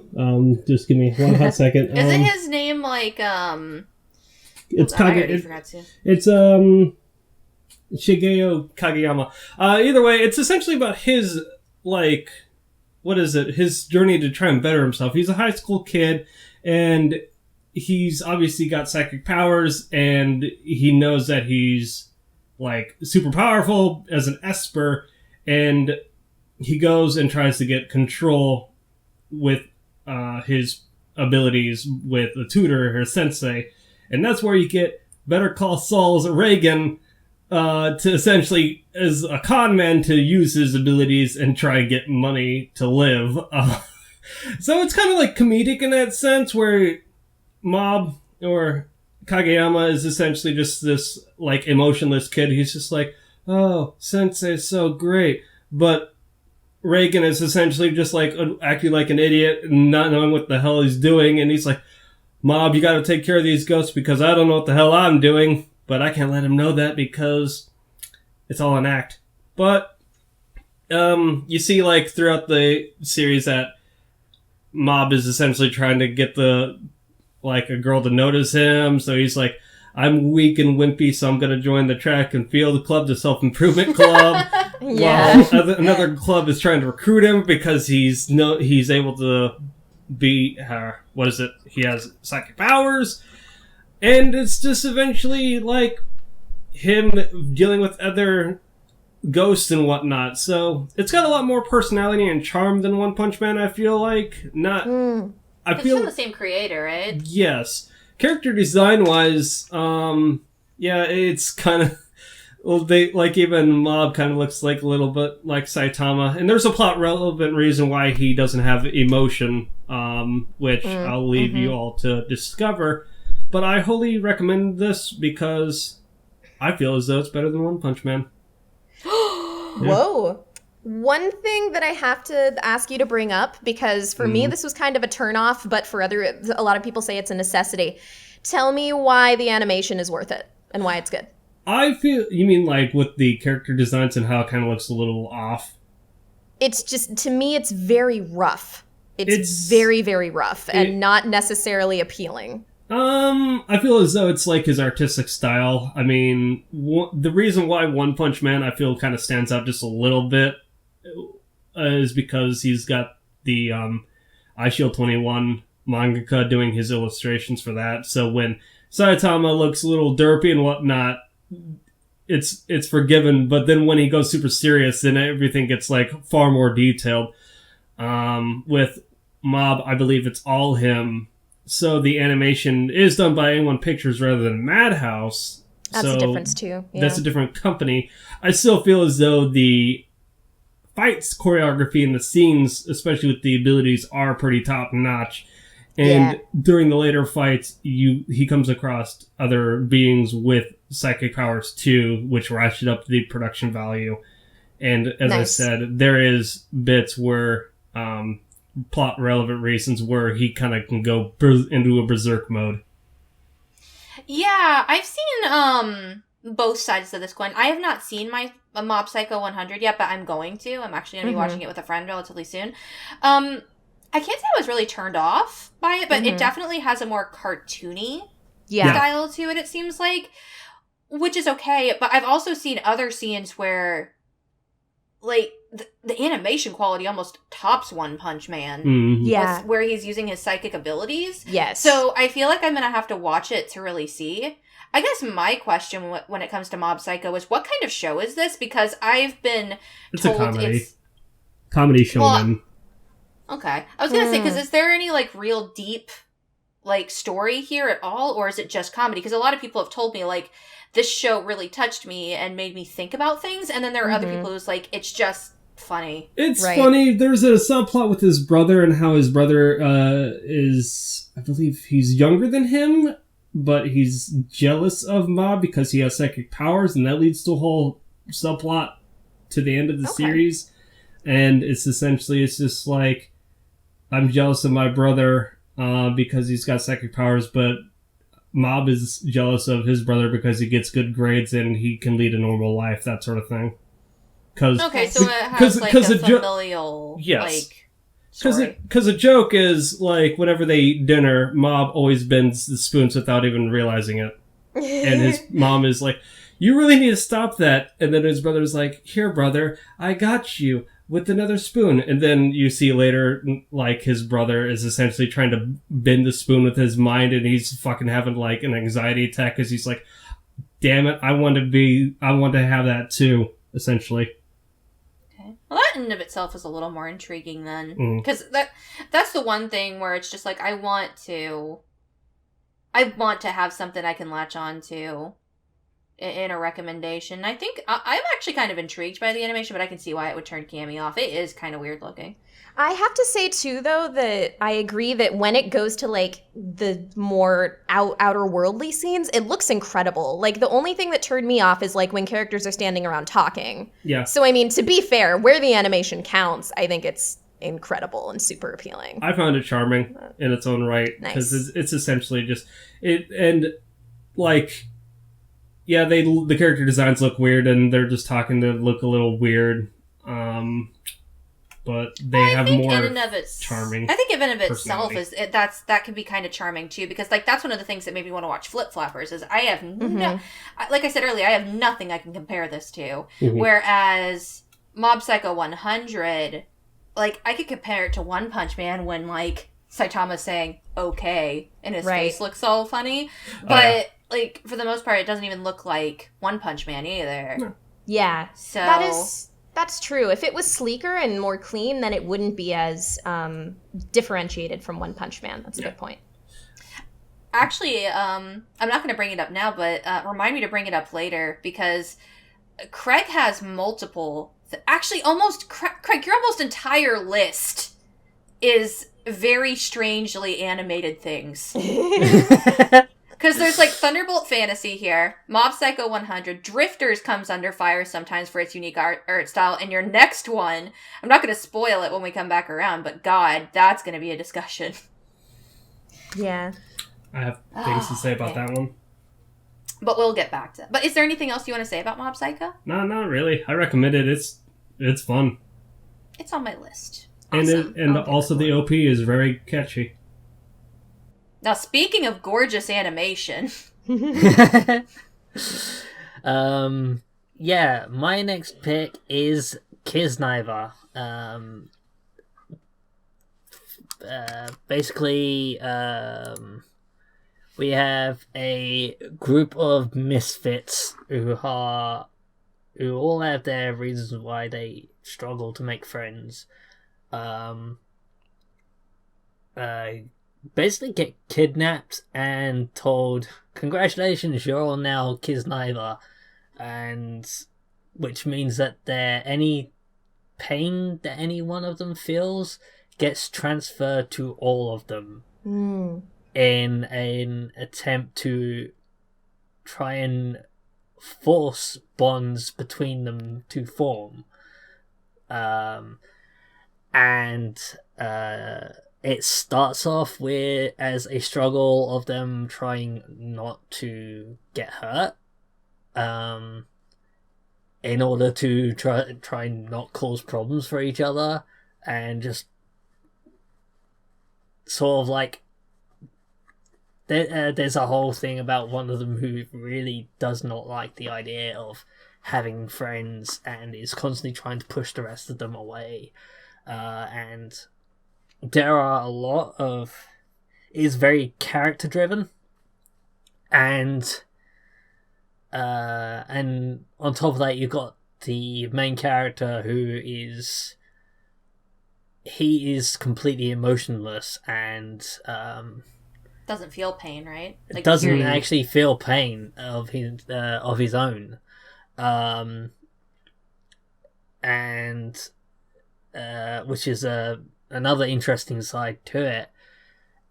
And you've got the relationship between all of them building, whether it's just friendship or romantic, and yeah, there's some really touching moments between them all, and especially when it dives into certain characters' pasts. But I'm not getting too much into that. One problem with it is that the last episode is it just the last episode, or is it the last couple of episodes? It's the last couple, and I know what you're trying to say. I feel that, like, much like a couple of other things that we've recommended on this list, Kiznaiver starts out so freaking strong, and then it gets to the end and it's like, oh yeah, we're only 12 episodes. Yeah, it kind of felt like it needed to be longer with what they tried to pull off in the last episodes. Just felt rushed. But again, it's not the destination, it's the journey, and up until those last episodes, it was great. And like, if you enjoyed Penguin Drum, I think you'd like this, because when I recommended it to Cassie, I pretty much said, this gives me a strong Penguin Drum feel in a good way, and I think you'll enjoy it. And of course I went, Penguin Drum! Yeah, like, you're speaking my language right now. I can't remember. Have you seen Kiznaiver, Cammy? I haven't yet. I need to give it a watch. So funny enough, and maybe you two could speak to this, but when I first heard the premise, I thought immediately of Kokoro Connect. There is a bit of that, kinda. But is it more like penguins? Well, it's like...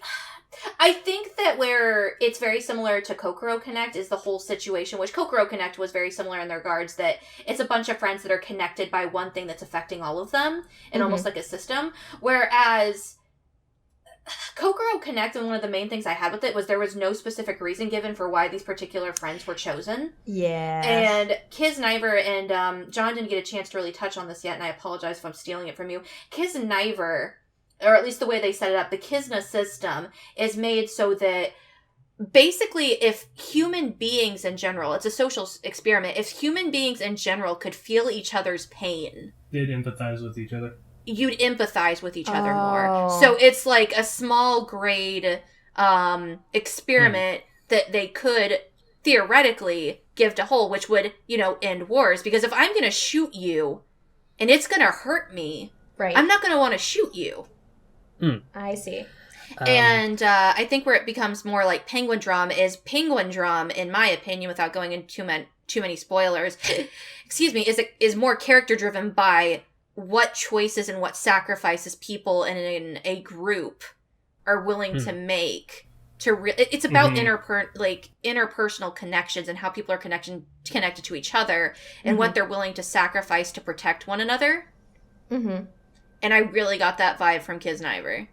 Nice. And the comparing it to Kokoro Connect, I'd actually say Kokoro Connect had a bit of an opposite side of it. It's the Kokoro Connect started off with them all as close friends, and then it was how this was going to cause drama and almost push some of them away.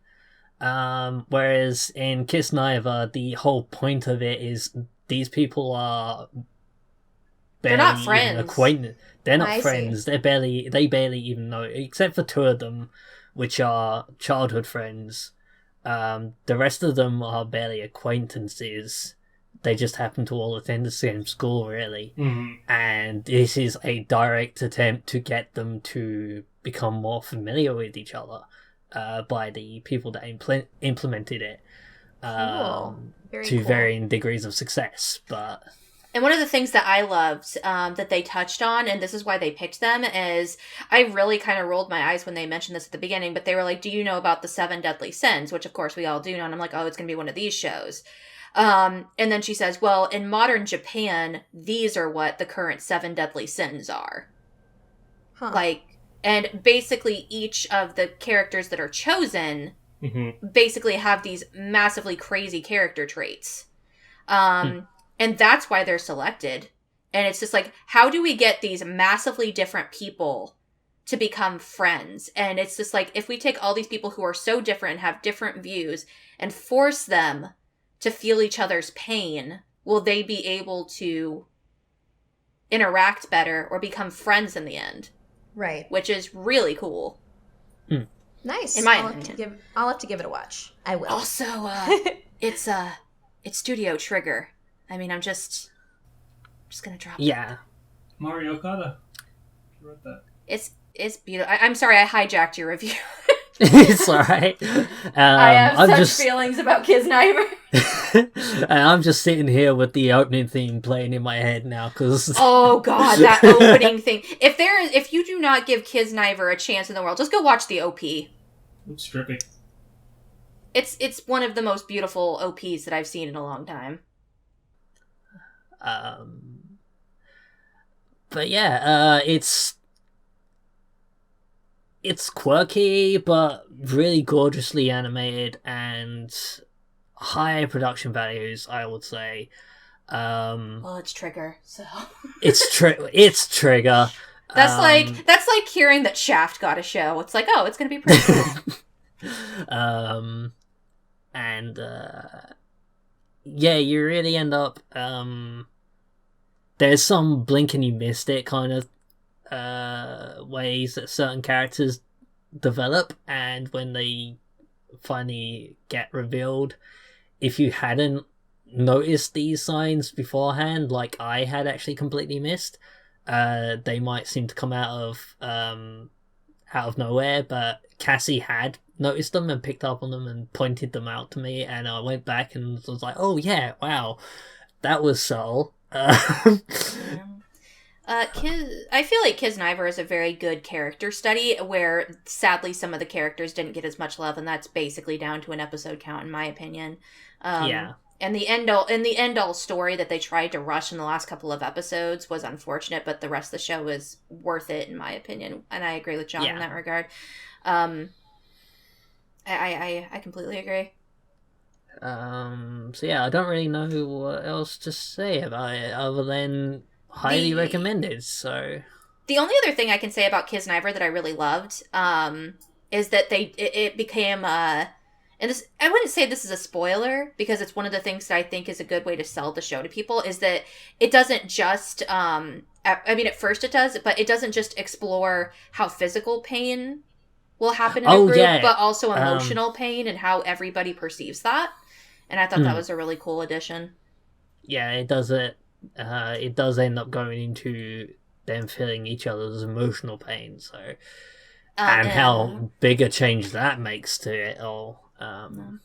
And an accurate description of a masochist character was kind of cool to have too. Even though I felt that he didn't push the plot very much, it was nice to have an actual masochist character in a show that wasn't there simply for comic relief. I feel like he had a bit more of an effect towards the end. Oh, it did, 150%. Yeah. But he doesn't seem to have a whole lot of substance when at he's first but... introduced, he's just like, okay, he's another person. Yeah, but he wasn't.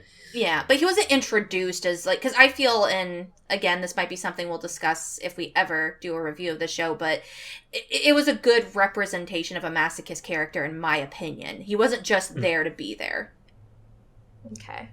I think we've spent a good chunk of time on this one. Definitely solid recommendation from you guys. Yeah. Okay. And so that brings us to Cassie's. Yeah, and it's my last recommendation. I purposely talked about this last, and again, Cammy with her fucking recommendations. You're welcome.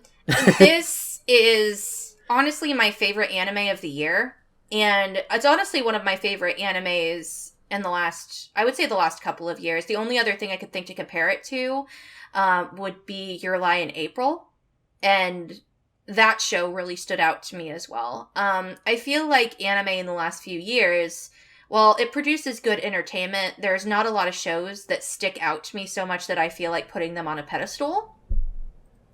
But this one I do, and it's Sankatsu no Lion, or March Comes In Like a Lion. This show is not currently finished, however, it did start airing in 2016, so I wanted to give it it's basically time in the spotlight while I could, because I couldn't recommend it next year because it won't be a 2017 anime. And honestly, with what it's done up until this point, I don't see it going down in my eyes. It's just such a good show. It's a very good character study on depression, and how depression affects people differently, and how basically you can start pulling yourself out of depression, and also how you can start realizing that there's more going on around you than just what you feel. And I love things like that. I love when, especially somebody like myself who suffers from depression, gets to see that there is hope. And I think that's what this show in a nutshell is life is really hard. And even when you have something really good that's almost pulling you out of it, you have to struggle yourself to pull yourself out of a depression on your own and realize those wonderful things that are around you. And that's the message I took away from March Comes In Like a Lion, which is a really good life lesson in my opinion. Basically, Sankatsu no Lion follows the story of Rei, a shogi player, a professional shogi player, who, due to reasons that you will find out throughout the story, lives on his own, basically lives off his earnings, and tries to keep to himself. He comes off as a rather melancholy character, has a lot of self-monologue, but basically it's just him living his life and not really seeing the beauty in it, except for beauty is all around him, which I love that Shaft got this show because they make that very noticeable. There's actually there's a scene later on where he talks about how even just his town across the bridge changed for him once he met this family, which the family is the other part of the show that I love so much. It's a family of 3 sisters who essentially take Rei in randomly from time to time and just have a family dinner and get together and talk about life and really just give him a place to go. And that is just so important and so wonderful that he has that place to go, and he slowly starts to realize that. There was a scene in episode 1 that I know I've done to people before that I loved, where they invited him over to dinner, and he was about to type back, no, I really don't want to, I'm not feeling well, and 2 seconds later he gets another text saying, oh, okay, cool, so when you come over, can you go and get this, and this from the market? Sorry! And he's just like, fuck, I have to go now. Yep. But of course he goes and he has a good time, and he's able to really see how this family operates, because much like him, they've lost something very precious as well. But they operate in a completely different way than they do. Or he operates in a completely different way than they do. And that's actually explored in another episode where one character is having an emotional breakdown over a very similar situation where he has experienced. He's like, I can't cry about this. And it really shows about how people handle emotions differently and what's the right way and what's the wrong way to go about it. Which is really freaking deep for an anime. Yeah. I do have to... Oh, is it okay if I interject here? Oh, no, I was actually going to poke you in a second. And I was going to say, the only other thing I was going to say is, and that might just be something that this author does and does well, because I've never read or seen Honey and Clover, but it's very critically acclaimed for very similar reasons from what I've read.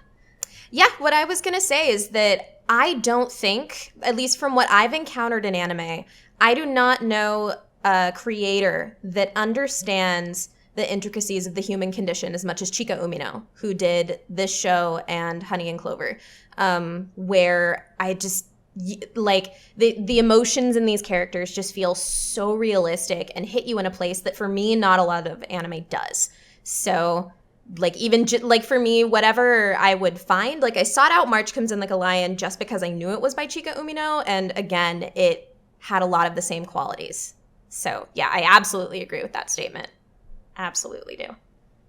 Yeah, and that makes this not even just a recommendation for me for 2016. This is like my anime of the year. This is go and watch it. I honestly, at this point, I don't even have a fault that I can say about it. It's beautifully animated, but then again, it's Shaft. What do you expect? That animation consistency is there. It stays consistent, which I can't say about some other shows that aired that same season. From other studios that are typically very good about this kind of stuff. But anyway, it's beautiful. I loved, I know I'm somebody who goes on and on about, oh, the music in this show is really good, but then never really say anything else. The thing that I love about March Comes In Like a Lion is that the pieces that they choose are not just background music. There are moments, I believe in the episode, it almost sounds like French vocals, but it, really suits the scene and the mood. Yeah. They take so much time to set the mood in March Comes In Like a Lion. They will take time to animate the water in the background so that you can feel as tranquil as that character is feeling in that moment. They take the time to animate every strand of hair in the wind as Rei is walking to his shogi matches. And they take a lot of artistic direction in how they show things. They take a lot of artistic direction in showing water constantly, which is how essentially Rei, which you find out later, almost sees his way of living, or could be a motif for depression, swimming and trying to get to the next island and not knowing if it's worth it to keep going. I need to stop talking about the show or I'll just go on it forever. But the point is that it's very good at setting the scene. The characters are all likable. Even the characters that make you roll your eyes are great. The characters that you hate, you have a reason to. Yep. It's not like, oh, this character doesn't like this character. The main character doesn't like this character, so I don't either. There are some legit bitches in this show that you're just like, I can't stand them, but they're such a good character. Like, exactly. You can see, and even there's a character in one episode that I didn't like that he only simply plays a shogi match against. I know nothing else about that character except they plays a shogi match with Rei and loses, and the way that it is handled, I despise that guy because it's exactly how you would view him in real life. Like Cami said, showing the human condition is so beautifully illustrated in this show.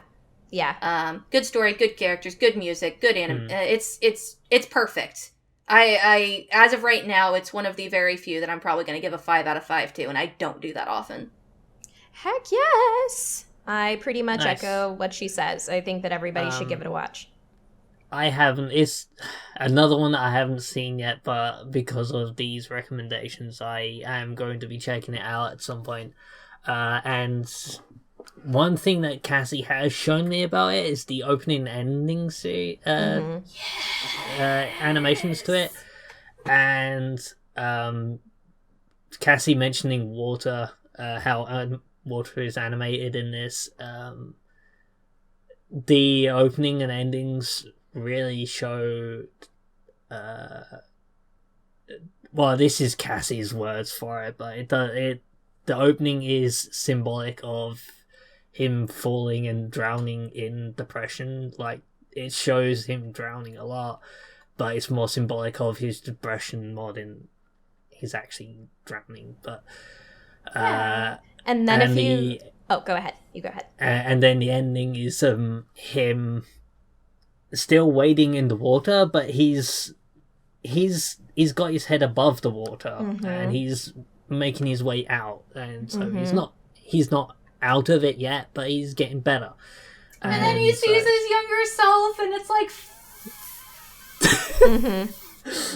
like confronting his younger self, and I'm just like, oh god. I mean, and even in the opening, like, just to add on to it, it's like he finally gets out of the water, and then he's dragged right back under again.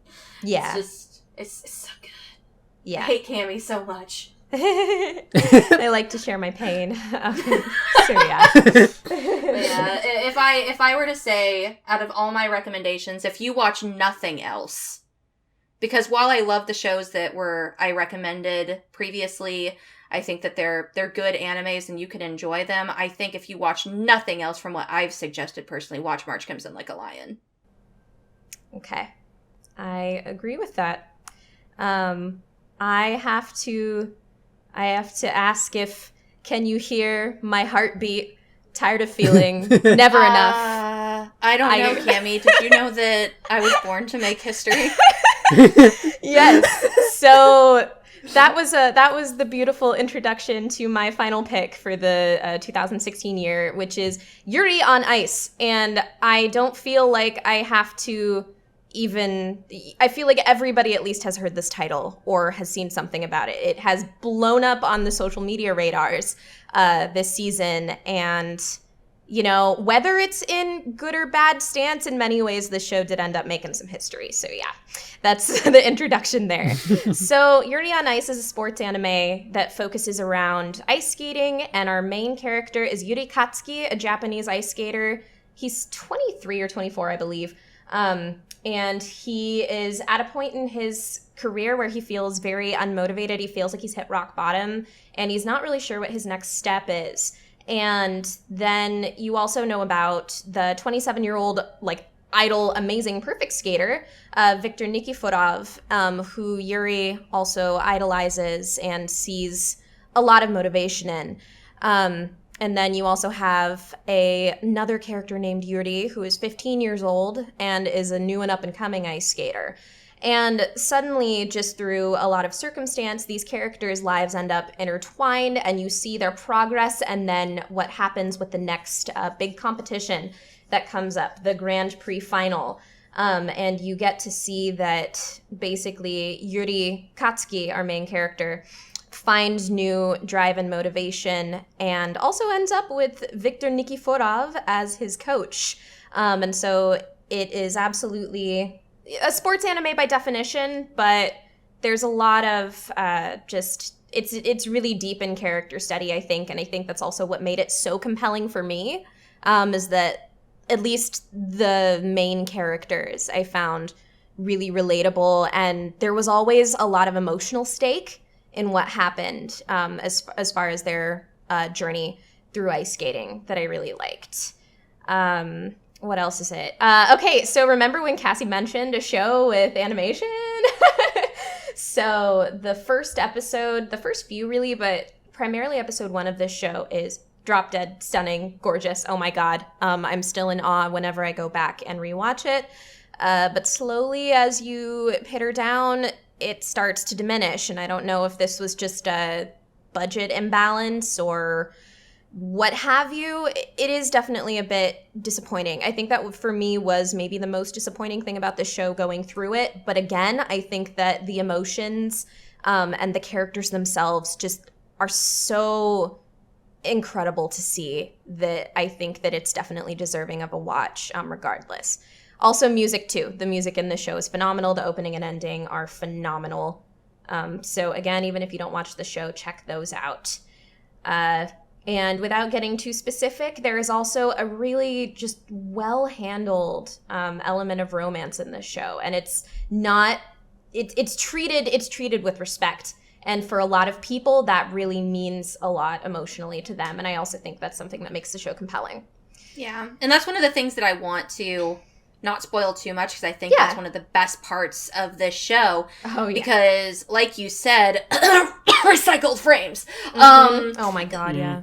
There's a lot of moments where the animation tanked in this show, and where it started out first showing some of the most beautiful parts of the human, like, physique and body language and ice skating, and how ice skating as a whole highlights that. And the fact that they were able to animate that, or at least animate it great in the first couple of episodes, oh my god, it was so good. And the fact that it tanked later on was really disappointing, but maybe they'll fix it in the Blu-rays, who knows?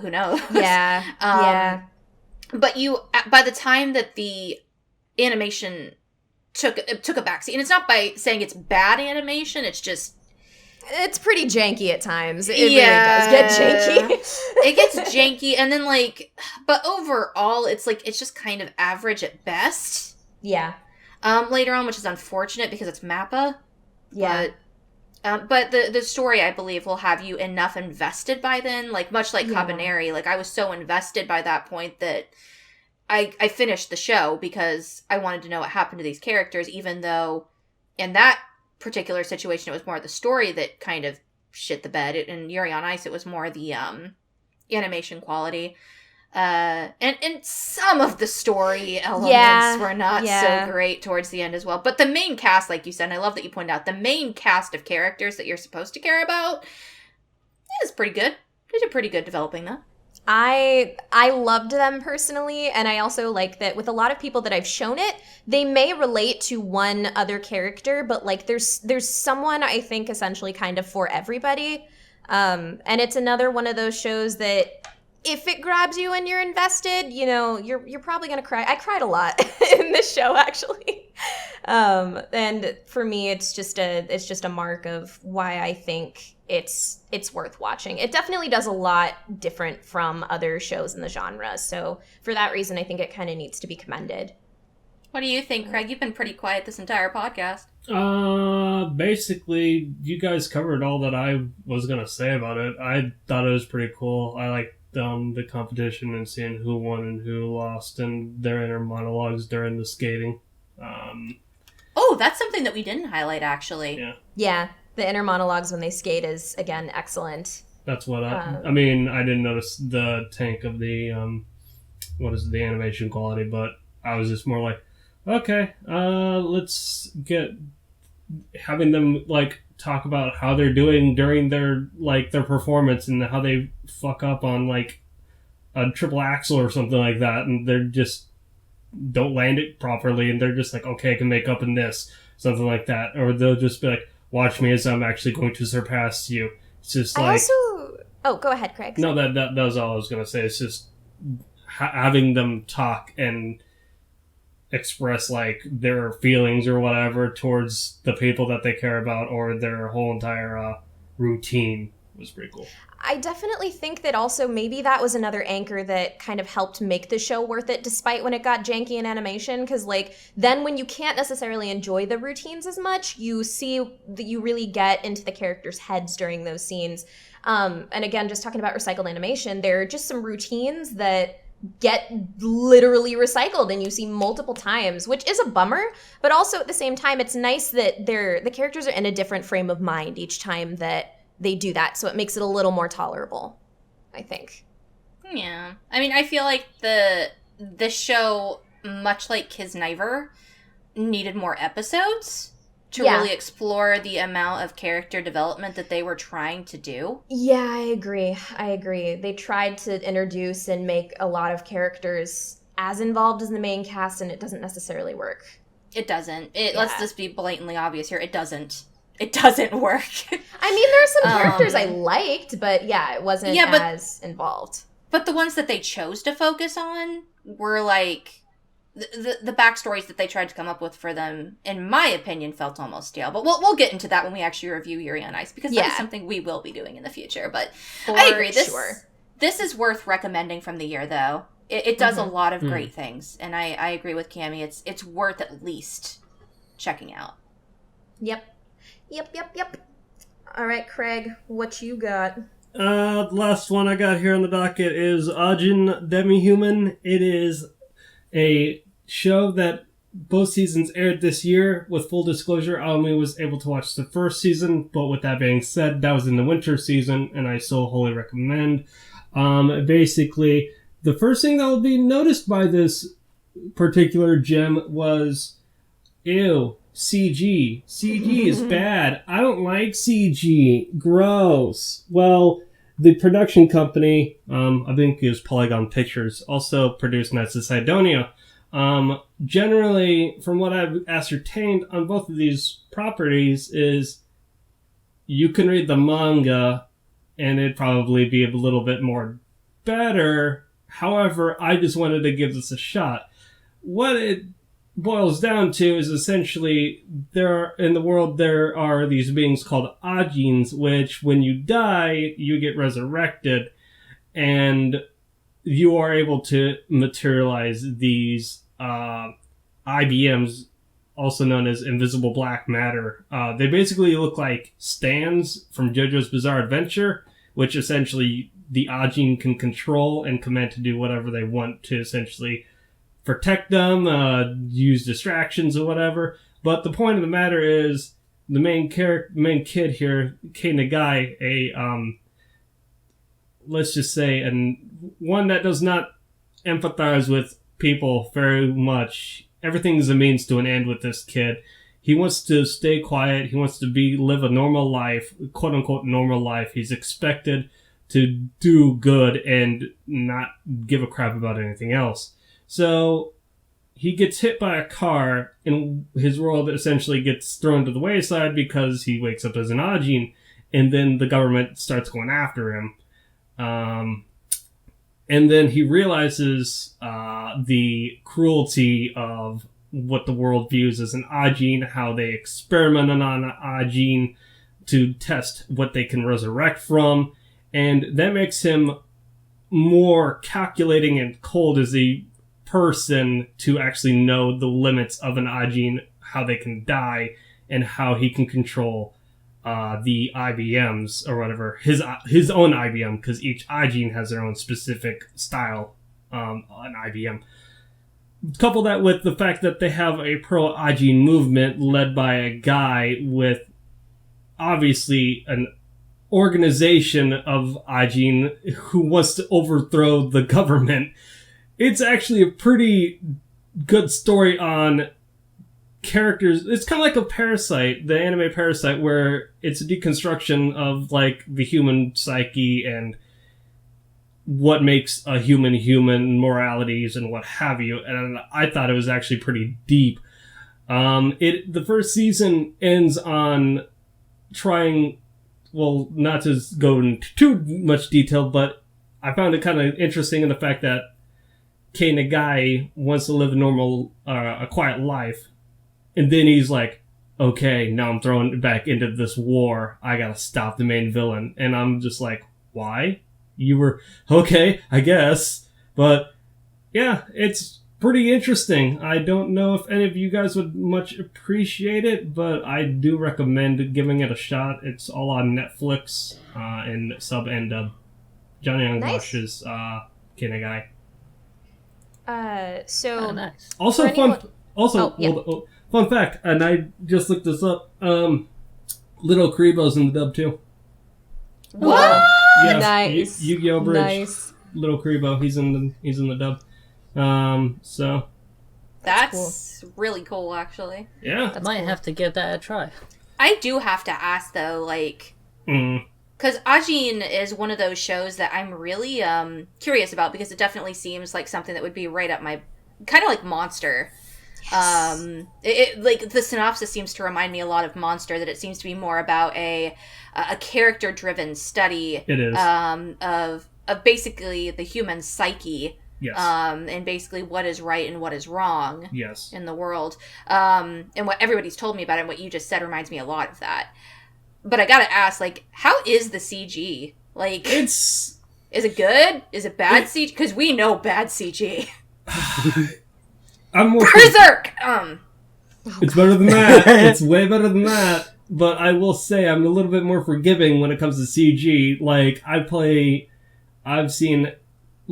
grown up with video games, so I've seen bad CG animation and whatnot. This is obviously Polygon Pictures' second production after Knights of Sidonia, so if there was any if they needed to, like, iron anything out, it would have been through this, and obviously the second season I've yet to see, but I honestly thought it was fine. I've seen levels of CG, like I said, video games. I've seen Ruby, which honestly I can get behind the CG in that. It's the IBM... Is it better or worse than Ruby?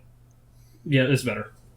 It's got way more of a budget though, so mind you. Well, yeah, but I was saying, like, Ruby for me is, like, not bad, but it's not good either. Like, I feel like from what I've seen of Ruby, it's not horrible. The people who make Ruby, obviously, I mean, God bless Monty Ohm, may he rest in peace, but that guy knew how to choreograph things. Yeah, the fight choreography in Ruby is the highlight. However, like, the normal walking and talking is very okay. Yeah, so they had some good... the point I was trying to make is that Ruby had some good names behind it and still does. Yes. To make the CG almost bearable, for at least what I watched of Ruby, because I had to jump off the Frontierine eventually because I got kind of bored, but I might go back eventually. So if it's better than Ruby, then it might be worth giving a shot. Yeah, and to give an extra plug for anyone who listened before, my friend Jazz likes it a lot too. She started watching Ajin, so you'll have to talk to her about it, Craig. Yeah. She was on our episode 3. Yep. Episode 3, and we will bring you, hopefully, if she's willing, bringing her back for future episodes, perhaps in another special that we're going to start airing this year. I'm excited. Yes. I might give Ajin a chance. It's definitely in that realm where it seems like it's got enough story behind it that I might be able to forgive the CG. Again, that's the... With my picks, it's a lot of distinct art styles and... I know, I pointed that out earlier. Very unique perspectives in writing, what have you. Some severity of dumbness to, like, complexity. Obviously, Ajin probably being the most complex of all of them. Well, I mean, compare this to Keijo. I mean... Yeah, or Thunderbolt. Or fucking Drifters, where everything else is like a battle royale sort of thing. This is obviously the most complex. But... I recommend it. Like I said, you could draw comparisons to Monster, Parasite, although Parasite has the body horror, which turns people off. I thought it was okay.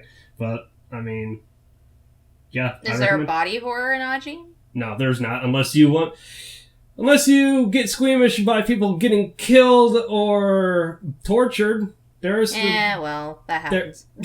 I mean, like I said, Kei Nagai discovers the cruelty of humans, how they fear Ajin.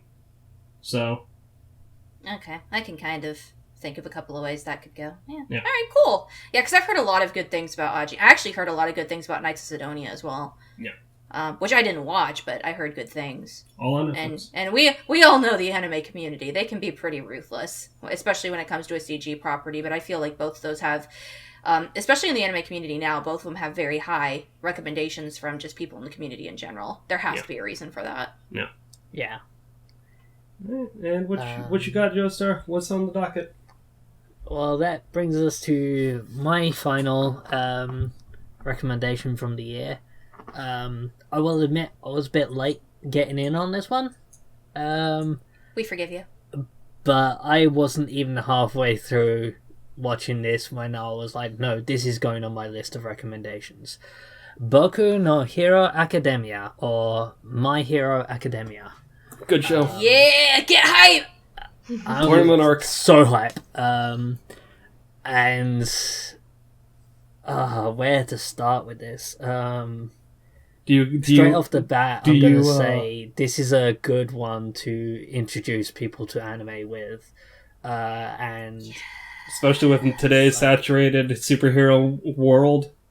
Yeah. Dude, yes. If you like Marvel heroes, watch it. If you like X-Men, watch it. If you like X-Men, watch it. It's basically kind of like X-Men. It is, or Sky High. Because I mean, if you think about it, because you've got I'm gonna let you describe. But you've got like technically the mutations, quote unquote, but it's not mutations in this world. But but people are accepted in this world. Yeah. One neat thing about the setting of My Hero Academia is basically almost everyone, from what it portrays, has what's called a quirk. How useful or practical each quirk is varies greatly. And some of these people have taken their quirks and become villains, and therefore you've got the people who have taken their quirks become heroes. And then we have our main character, who is described as quirkless. He unfortunately was not blessed with a quirk, but still holds heroes in high regards and still wants to become a hero. When he meets the hero he idolizes the most, Almighty! The Kurt's man.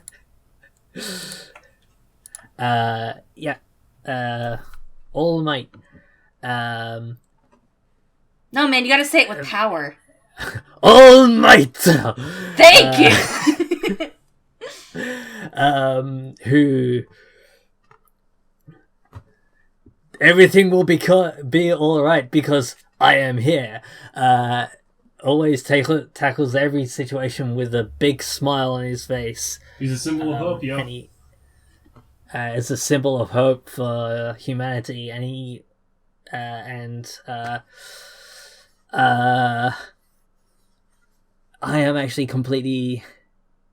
Deku is what they call him. That's what they call the main character. His name is actually Izuku. Izuku Midoriya. Which is a really cute name. I like Izuku. Deku starts off as a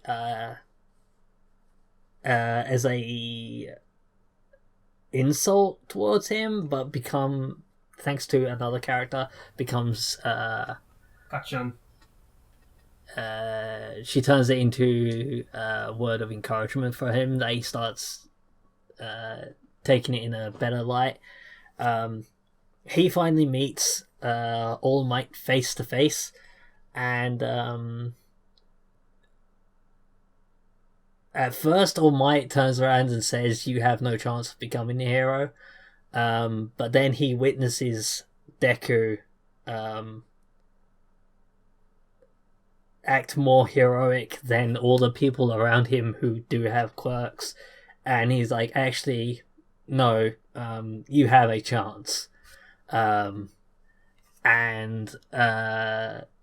eventually he makes it into this top school for heroes, and it's shonen, and I'd say it's shonen at its best. It does away with a lot of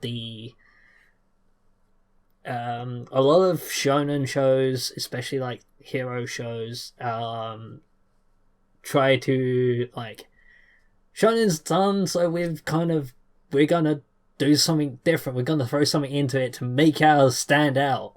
And this one is like, nah man, we're just gonna focus on the basics, and we're gonna do them well, and we're gonna make you pay attention to us for just doing it right. And they succeed. And I was on the edge of my seat, bated breath, and it called me back to my youth with certain things, which I've heard other people say similar. Like, it reminded me of when I was first watching Dragon Ball Z on the TV and stuff, when I was still in school.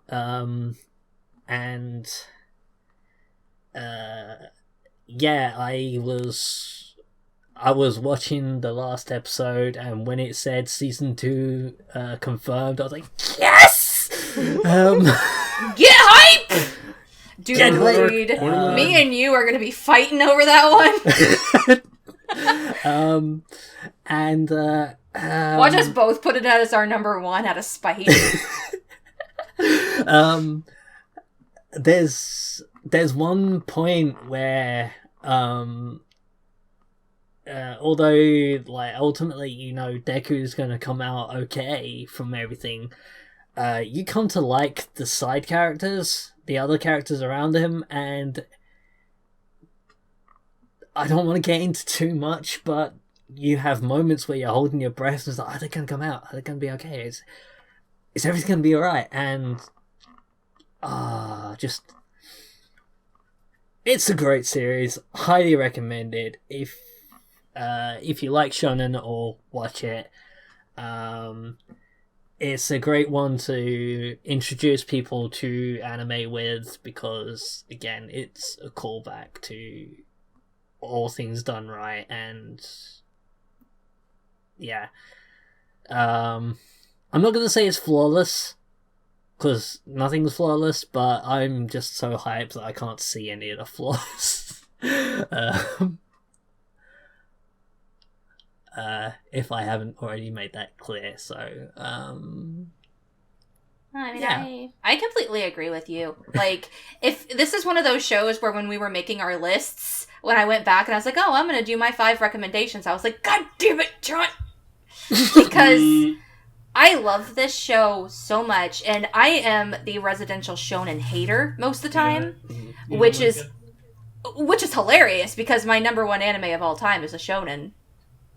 So, but that's just the thing, like, I don't typically like shonen, but I love good shonen. And in my opinion, this is good shonen, because, just to give a little backstory, my favorite show is Hunter x Hunter. Never heard of it. Not me either, man. I mean, I know it's very, it's unknown. But no, Hunter... But no, Hunter x Hunter is very well known, and it had a lot of hype behind it, especially when it got the reboot, which is the one I've watched. And when I first watched Hunter x Hunter, I dropped it after the 3rd episode. It was only later on that I went back and rewatched Hunter x Hunter and gave it a second chance that it became so good.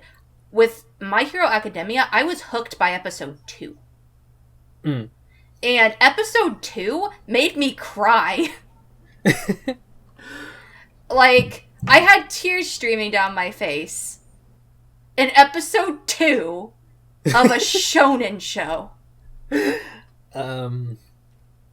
it's got really good animation as well. And that might be one of the other reasons why it does so well compared to other shonen, is a lot of other shonen are slated for God knows how many episodes per season, and then this one only, oh god, how many did it have? Like 12? 13. 13. Yeah, so it had enough time to flaunt its budget, and when you can flaunt your budget in an action show, damn. Although speaking of Hunter or Hunter x Hunter, however you want to say it, this is something that Cassie actually pointed out to me when she was convincing me to watch it. Deku does look like... Are you okay? Okay, you maybe I'll okay? shush. No, it's fine. I just have a very bad obsession, and he's gonna throw me under the bus, and that's fine. Go ahead! I'll brace myself. Deku looks like the love child of Gon and Killua from Hunter x Hunter. So that's why you like the show, huh? Okay, so no, that's not why I like the show. But it's one of the reasons why I got very intrigued by the character designs, because the main character does look very similar to the character design for if Gon and Killua were thrown into the same person. Which is why I said the love child, because I have issues when I was telling him this. But yeah, I mean, the character designs are very original, though. The art style is very different. And most of the comparison I was making was because of their hair. Yeah. So, yeah, it's a good show. I feel like the only place where this show kind of struggles is I wasn't really brought in with the opening and closing animations. But I think that's because they dumped most of their budget into the show itself. And for its credit, the opening song is pretty good. Yeah. It's just the animation is kind of like, oh, this is every other shonen opening that's ever happened. Okay. And while the focus is mostly on Deku, the supporting cast around him are lovable. Even the guy that starts off as the bully that you... Kachan. Good old Kachan. Who doesn't like Kachan? I don't. But that's just... I'm a minority. While he's not completely redeemed, he has some redeeming qualities to him that I wasn't hating his guts by the end of the series. No, it's a really good show, and I agree with John. It's shonen done right, and shonen done well, and shonen that will bring you back to your childhood. Mm-hmm. So that being said, that is all of our recommendations, and I hope that while we rambled quite a bit, everybody was able to take something away from this. I know I personally have like 3 more anime I need to watch now. Yeah. Luckily, most of the ones that Cammy has recommended I've already seen. Yes. Y'all have too many of mine, so it's all good. But yeah, I think I'm going to be huddled in my anime corner watching a bunch of old stuff, in addition to a lot of new stuff. So next episode, we'll be announcing the shows that we'll be watching this season. Each of us were given assignments by the lovely me. Get hype! Get hype! And we will reveal that next episode, which things everybody's watching. And a few episodes, probably from now, we'll give our impressions on that once we have a few episodes, preferably about 3 episodes a piece out. So we're going to be keeping up with the current season. We are learning to micromanage folks, and you will appreciate it. I sure know I will as a producer. So yeah, does anybody have any closing statements before we get out of here? I definitely think that this convo was beneficial. I have some shows that I'm going to put on a second chances board that maybe I watched at a glance and was like, and now I'll pick them up again because of your guys' lovely descriptions. And for everyone listening, you've got quite a big list to choose from last year to check out. So thanks for listening, and I will see you next time. Awesome. I just want to thank my lovely co-host for giving me this opportunity to join in, and I look forward to working with them all and try and give our listeners any insights that I can over the next year. So, Gregory? Walk tall, my friends. That's it? That's all you need. Walk tall, my friends. Cats will get that reference. Oh my goodness gracious. That being said, once again, you can follow us at Twitter at twitter.com/theanniechatbox. You can also email us at anniechatmail@gmail.com. If you have any questions that you'd love for us to read on the podcast, we have not gotten a single one yet, so you could be the very first. Or if you just have any suggestions, we are a brand new podcast and we understand that we can improve and grow in a lot of ways. So please, let us know. We appreciate what we're good at, but we also appreciate where we suck. So tell us if we suck.